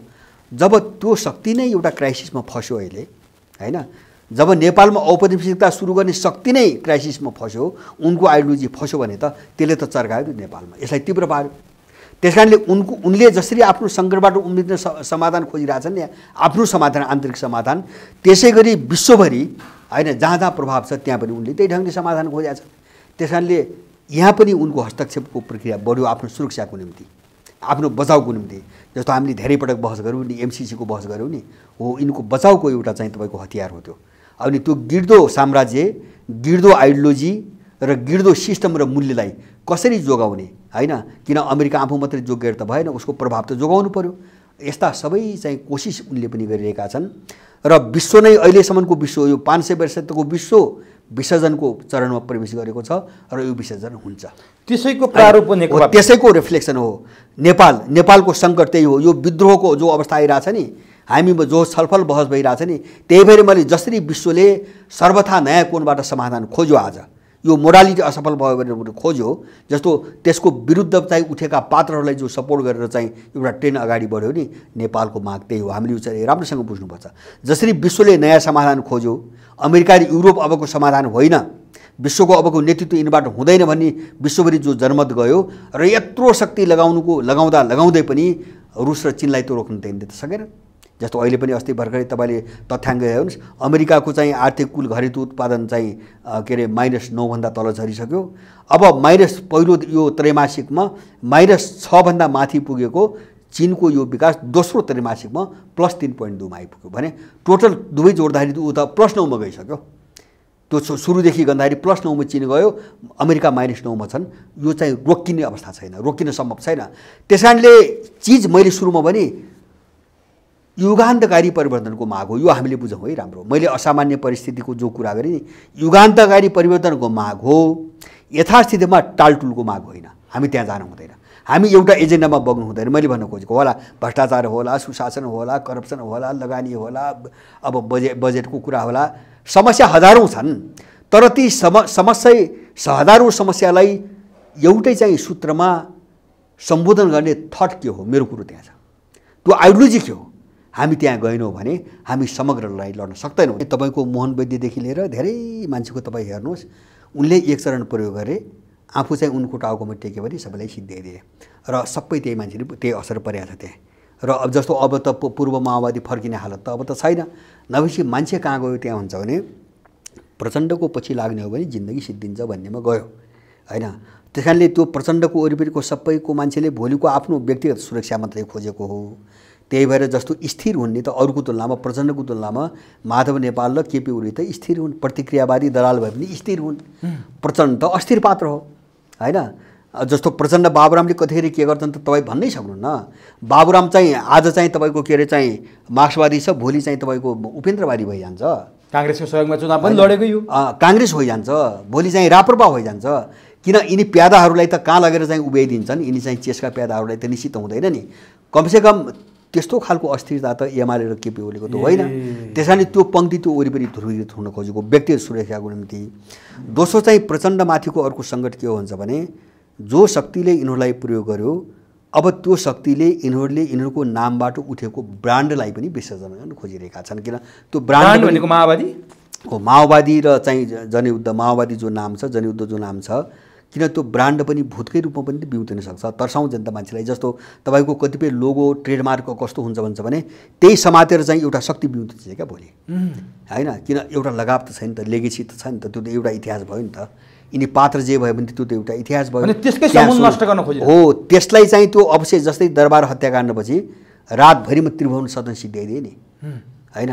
किन त्यो चाहिँ हत्याकाण्डको चाहिँ स्मरण त्यो दिमागमा त्यो बिम्ब नबसोस् भनेर तर्सेर चाहिँ जसरी चाहिँ त्यो प्रमाण भत्काए नि, त्यसै गरी माओवादी ब्रान्डसँग सम्बन्धित इतिहाससँग सम्बन्धित सबै चिज मटियामेट पार्छ विदेशीले। त्यही हो कुरा। त्यस कारणले गर्दाखेरि अब प्रचण्डलाई त्यसको निम्ति त बिस्तारै बिस्तारै बिस्तारै चारैतिर आइसोलेसनमा पारेर एक्लो खडा गर्नु पर्यो। भने राइज हुने अवस्था छैन प्रचण्ड। होइन, त्यो कल्पनै नगर्नुहोस् तपाईँ, त्यो राइज हुने कल्पनै नगर्नुहोस्। जस्तो हिजोसम्म के थियो भन्छ भने उनको वरिपरि एउटा टिम चाहिँ तपाईँको रहँदासम्म अब त्यो सम्भावना थियो। अब चाहिँ तपाईँको एक्लो भइसकेपछि त अब त्यो राइज हुने सम्भावना छैन। उनी चाहिँ या त केपीकै किताबमा गएर ध्रुवीकरण हुने हो लास्टमा, या त माधव नेपालकै किताबमा ध्रुवीकरण हुने हो। अनि त्यो प्रचण्डको अर्को किताब बन्छ भने मलाई विश्वासै छैन, होइन? हो, बाहिर नबुझ्ने मान्छेको निम्ति उनी एउटा प्लेयर हुन्, खेलाइरहेछ, कसैले खेलाइरहेछ अथवा चाहिँ उनी खेलिरहेछन्। अब सबैलाई लडाइरहेछन् सबै विदेशीहरूले। अब त्यो किन पार्टी अध्यक्ष हो नि त, अब एउटा संरचनामा बसिया छ, त्यो हिसाबले त्यो महत्त्व देखिएला। तर नेपालको भोलिको अब राजनीतिक परिदृश्यको कोणबाट प्रचण्डको औचित्य चाहिँ मैले समाप्त भएको। अब यिनीहरू करेक्सन भयो भने त म भन्न सक्दिनँ। भोलि अपराध स्वीकार गरेर आत्मार्चना गरेर खुलस्त रूपमा जनताको बिचमा आयो भने म भन्न सक्दिनँ, नत्र भने प्रचण्डको चाहिँ भविष्य मैले देख्दिनँ। अब काङ्ग्रेसको चाहिँ के हो? काङ्ग्रेस पार्टीको त विकल्पै अब सकिसक्यो, प्रजा परिषद बनिसक्यो भन्ने चर्चा परिचर्चा पनि हुन्छ। काङ्ग्रेसको नीति नियम सिद्धान्त सबै विहीन भइसक्यो। शेरबहादुरले काङ्ग्रेसलाई समूल नष्टै गरिसके भन्छ। अझै त्योभित्र झगडा पदको लागि, विभागको लागि, के लागि के भयो? काङ्ग्रेस चाहिँ के भयो? होइन, यसो हो। अब यो जसको चर्चा गरे पनि मैले अहिले भने दुईवटा कुरा मात्रै बुझ्नु हो। एउटा चाहिँ नेपालको सङ्कटले यिनीहरूलाई पुरै निकम्मा बनायो। किन परिस्थिति जो आयो त्यसलाई समातेर त्यसलाई बुझेर त्यसको सामना गर्न सक्ने यिनको हैसियत भएन। किन जगै त्यो होइन, मैले सुरुमै भने नि जगै त्यो होइन। जग चाहिँ पुरै विदेशी छ। समस्या नेपालको आफ्नो समस्या आयो भित्र। पहिलो कुरो त परिस्थिति र यिनको पोजिसन, यो दुईटाको बिचमा जो खाडल पैदा भयो त्यो खाडलले यिनलाई विध्वंसीतिर लग्यो। किन नालायक साबित भयो नि त। अब यो कुनै पनि ट्याकल गर्न सक्ने चरित्र त यिनीसँग रहेन, स्तर रहेन। एउटा त्यो कारणले पनि यिनीहरू सकिन्छन्, सबै सकिन्छन्। जो विरोधाभास पैदा भयो नि अहिले। दोस्रो मैले त्यही बारम्बार भनेको के हुन्छ भने यिनी सबै प्रयोग भएका मान्छेहरू हुन्। अब एउटा डिजाइनमा प्रयोग भएका हुन्। त्यस कारण त्यो विदेशीले कुन भूमिकामा कसलाई राख्छ त्यो अनुसार नै खेल्ने हो। जस्तो अहिले त विदेशीको जोड के हो भन्छ भने जस्तो सबै सिस्टम भत्काए नि त। जस्तो न्यायालय सके, अख्तियार सके, प्रशासन सके, पुलिस सके, अब सेनामाथि हात हाल्न खोजिरहेछन्, बारम्बार लागिरहेछन्। अब त्यस्तै गरेर जस्तो दल भने त राजनीति कुम्बियो। अहिलेको चलन चल्तीको यहाँको राजनीति कुम्बियो। दल सक्यो भने त यो राजनीति पनि सक्यो। त्यसैले अब दलहरूलाई चाहिँ तपाईँको कोल्याप्स छिन्न भिन्न पार्ने र एउटा सिस्टमको रूपमा जो यो धङधङी देखिन्छ नि यो पनि भत्काइदिनु भने त सबै चिज सिद्धियो। अब त्यो भत्काउनुको निम्ति भत्काएर चाहिँ ठ्याक्कै आफूले कसरी कन्ट्रोल गर्न सकिन्छ भन्ने योजना जो बनाएर बसेका छ नि उनीहरूले यिनलाई मिल्न दिँदैनन्। किन यिनी मैले भने नि सबै फरक सेन्टरले चाहिँ समातेको छ। बैठक बस्न दिन्न, एउटाले एउटा काम जबरजस्ती गराउँछ। जस्तो शेरबहादुर मार्फत एउटा चाहिँ जबरजस्ती गराएछ, रामचन्द्र अनि विरोध गरी के गर्ने? केही छैन। उसलाई पनि अर्काले प्रयोग गरिरहेछ, विरोध के को निम्ति गर्ने त? सबै चाहिँ काङ्ग्रेस मर्यो, सिद्धान्त मर्यो, विचार मर्यो, लक्ष्य मर्यो, समाजवाद मर्यो कि त्यो लिएर चाहिँ टुक्राएर जनता बिचमा जानु पर्यो। अब त्यो पनि छैन, गइसक्यो सबै, होइन? तिनी विचार सिद्धान्तका कुरा सबै गइसके। लडाइँ चाहिँ पुरै खानी र लुट्ने छ, होइन? विदेशीले त्यसको निम्ति प्रयोग छ। अनि जति गराए पनि रामचन्द्रले गर्ने केही पनि होइन। अब त्यो विरोध मात्रै, यहाँ पनि प्रचण्ड माधवहरूको विरोध मात्रै हो। तर एक ठाउँमा गएर ब्रेक गर्छन् उनीहरू, एक ठाउँमा गएर ब्रेक गर्छन्। कुन बेला गर्छन् भन्छ भने जब यिनलाई ब्रेक गरेर अब जानुपर्छ भने अन्तर्राष्ट्रिय परिस्थिति उनको बन्छ नि त्यसपछि ब्रेक गर्छ। हालको सबै भूभाग जान्छ। जस्तो हामीले अहिलेसम्मको आएको मापदण्ड अनुसार झनै 64,000 हेक्टर, अब 84,000 हेक्टर जमिन इन्डियाले लुटेको छ, कब्जा गरेको छ। यो सबै चाहिँ आफ्नो हातमा पारेर त्यो नक्सा उसले बनाएको छ। स्टिप नक्सा भनेको त्यो हो। नेपालको तर्फबाट कसैले पनि त्यो नक्सा बनाएको छैन, सबै इन्डियाले बनाएको छ। अब यो बराललाई चाहिँ तपाईँको केपी ओलीले नेपालको सिमानाका नक्सा चाहिँ तपाईँको खोज्ने, प्रमाण सङ्कलन गर्ने समिति मिलले राखेका छन्। त्यसले के बुझाउँछ भन्छ भने केपी ओली जस्ता दुष्टहरूले एउटा नाटक गरिरहेका छन्। बाहिर चाहिँ एन्टी इन्डियन सेन्टिमेन्ट चाहिँ खडा गरेर चाहिँ राष्ट्रवादी देखिने बाहिर कुतर्कमा, अनि भित्र उनीसँग सौदाबाजी गर्ने र उनको काम गरिराख्ने, उनलाई नचिराउने। जस्तो म एक दुईवटा उदाहरण दिन्छु। अस्ति इन्डियन राजदूतले आफ्नो स्वेच्छाले जो 5 करोड होइन एउटा प्रोजेक्टको निम्ति 5 करोड रकम मनपरी न सरकारको अनुमति न स्वीकृति न रैदेख न अनुगमन सबै उसले आफूले छान्ने आफूले गर्न पाउने गरी 5 करोड रुपियाँ जो चाहिँ लगानी गर्न पाउने अधिकार बाबुरामले गरेको थियो नि, थालिने गरेको थियो 3 करोडबाट सूर्यबहादुरले, त्यसलाई बढाएर बाबुरामले 5 करोड पुर्यायो, त्यसलाई त्यो रिन्यू गर्यो नि त केपीले। अनि कसरी भारत केपी दलाल अपराधी हो कि होइन? जब इन्डियाको अर्को दूतावासको वरिपरि अर्को समानान्तर सरकार बनाउन अनुमति दिन्छ भने त्यस्तो नीच दलालले म चाहिँ देशभक्त हुँ भन्ने राष्ट्रवादी हुँ भन्ने अर्काको देशको दूतावासलाई समानान्तर सरकार चलाउन अनुमति दिइरहेछ होइन? अनि बाहिर एउटा त्यही कुरो हेरे भयो, नक्साकै कुरा हेरे भयो, काम त अगाडि त बढेन, काम त अगाडि त यिनी त बढाउँदैनन् होइन? अहिले चाहिँ स्टिप नक्सा नाटक राख्छ कसलाई?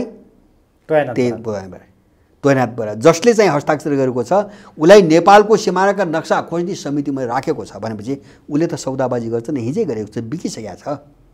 सौदाबाजी कम्प्रोमाइज गर्छ र इन्डियनहरूसँग एउटा बार्गेनिङ गरेर ओलीको कुर्सी चाहिँ सुरक्षा राख्ने ठाउँ बन्छ।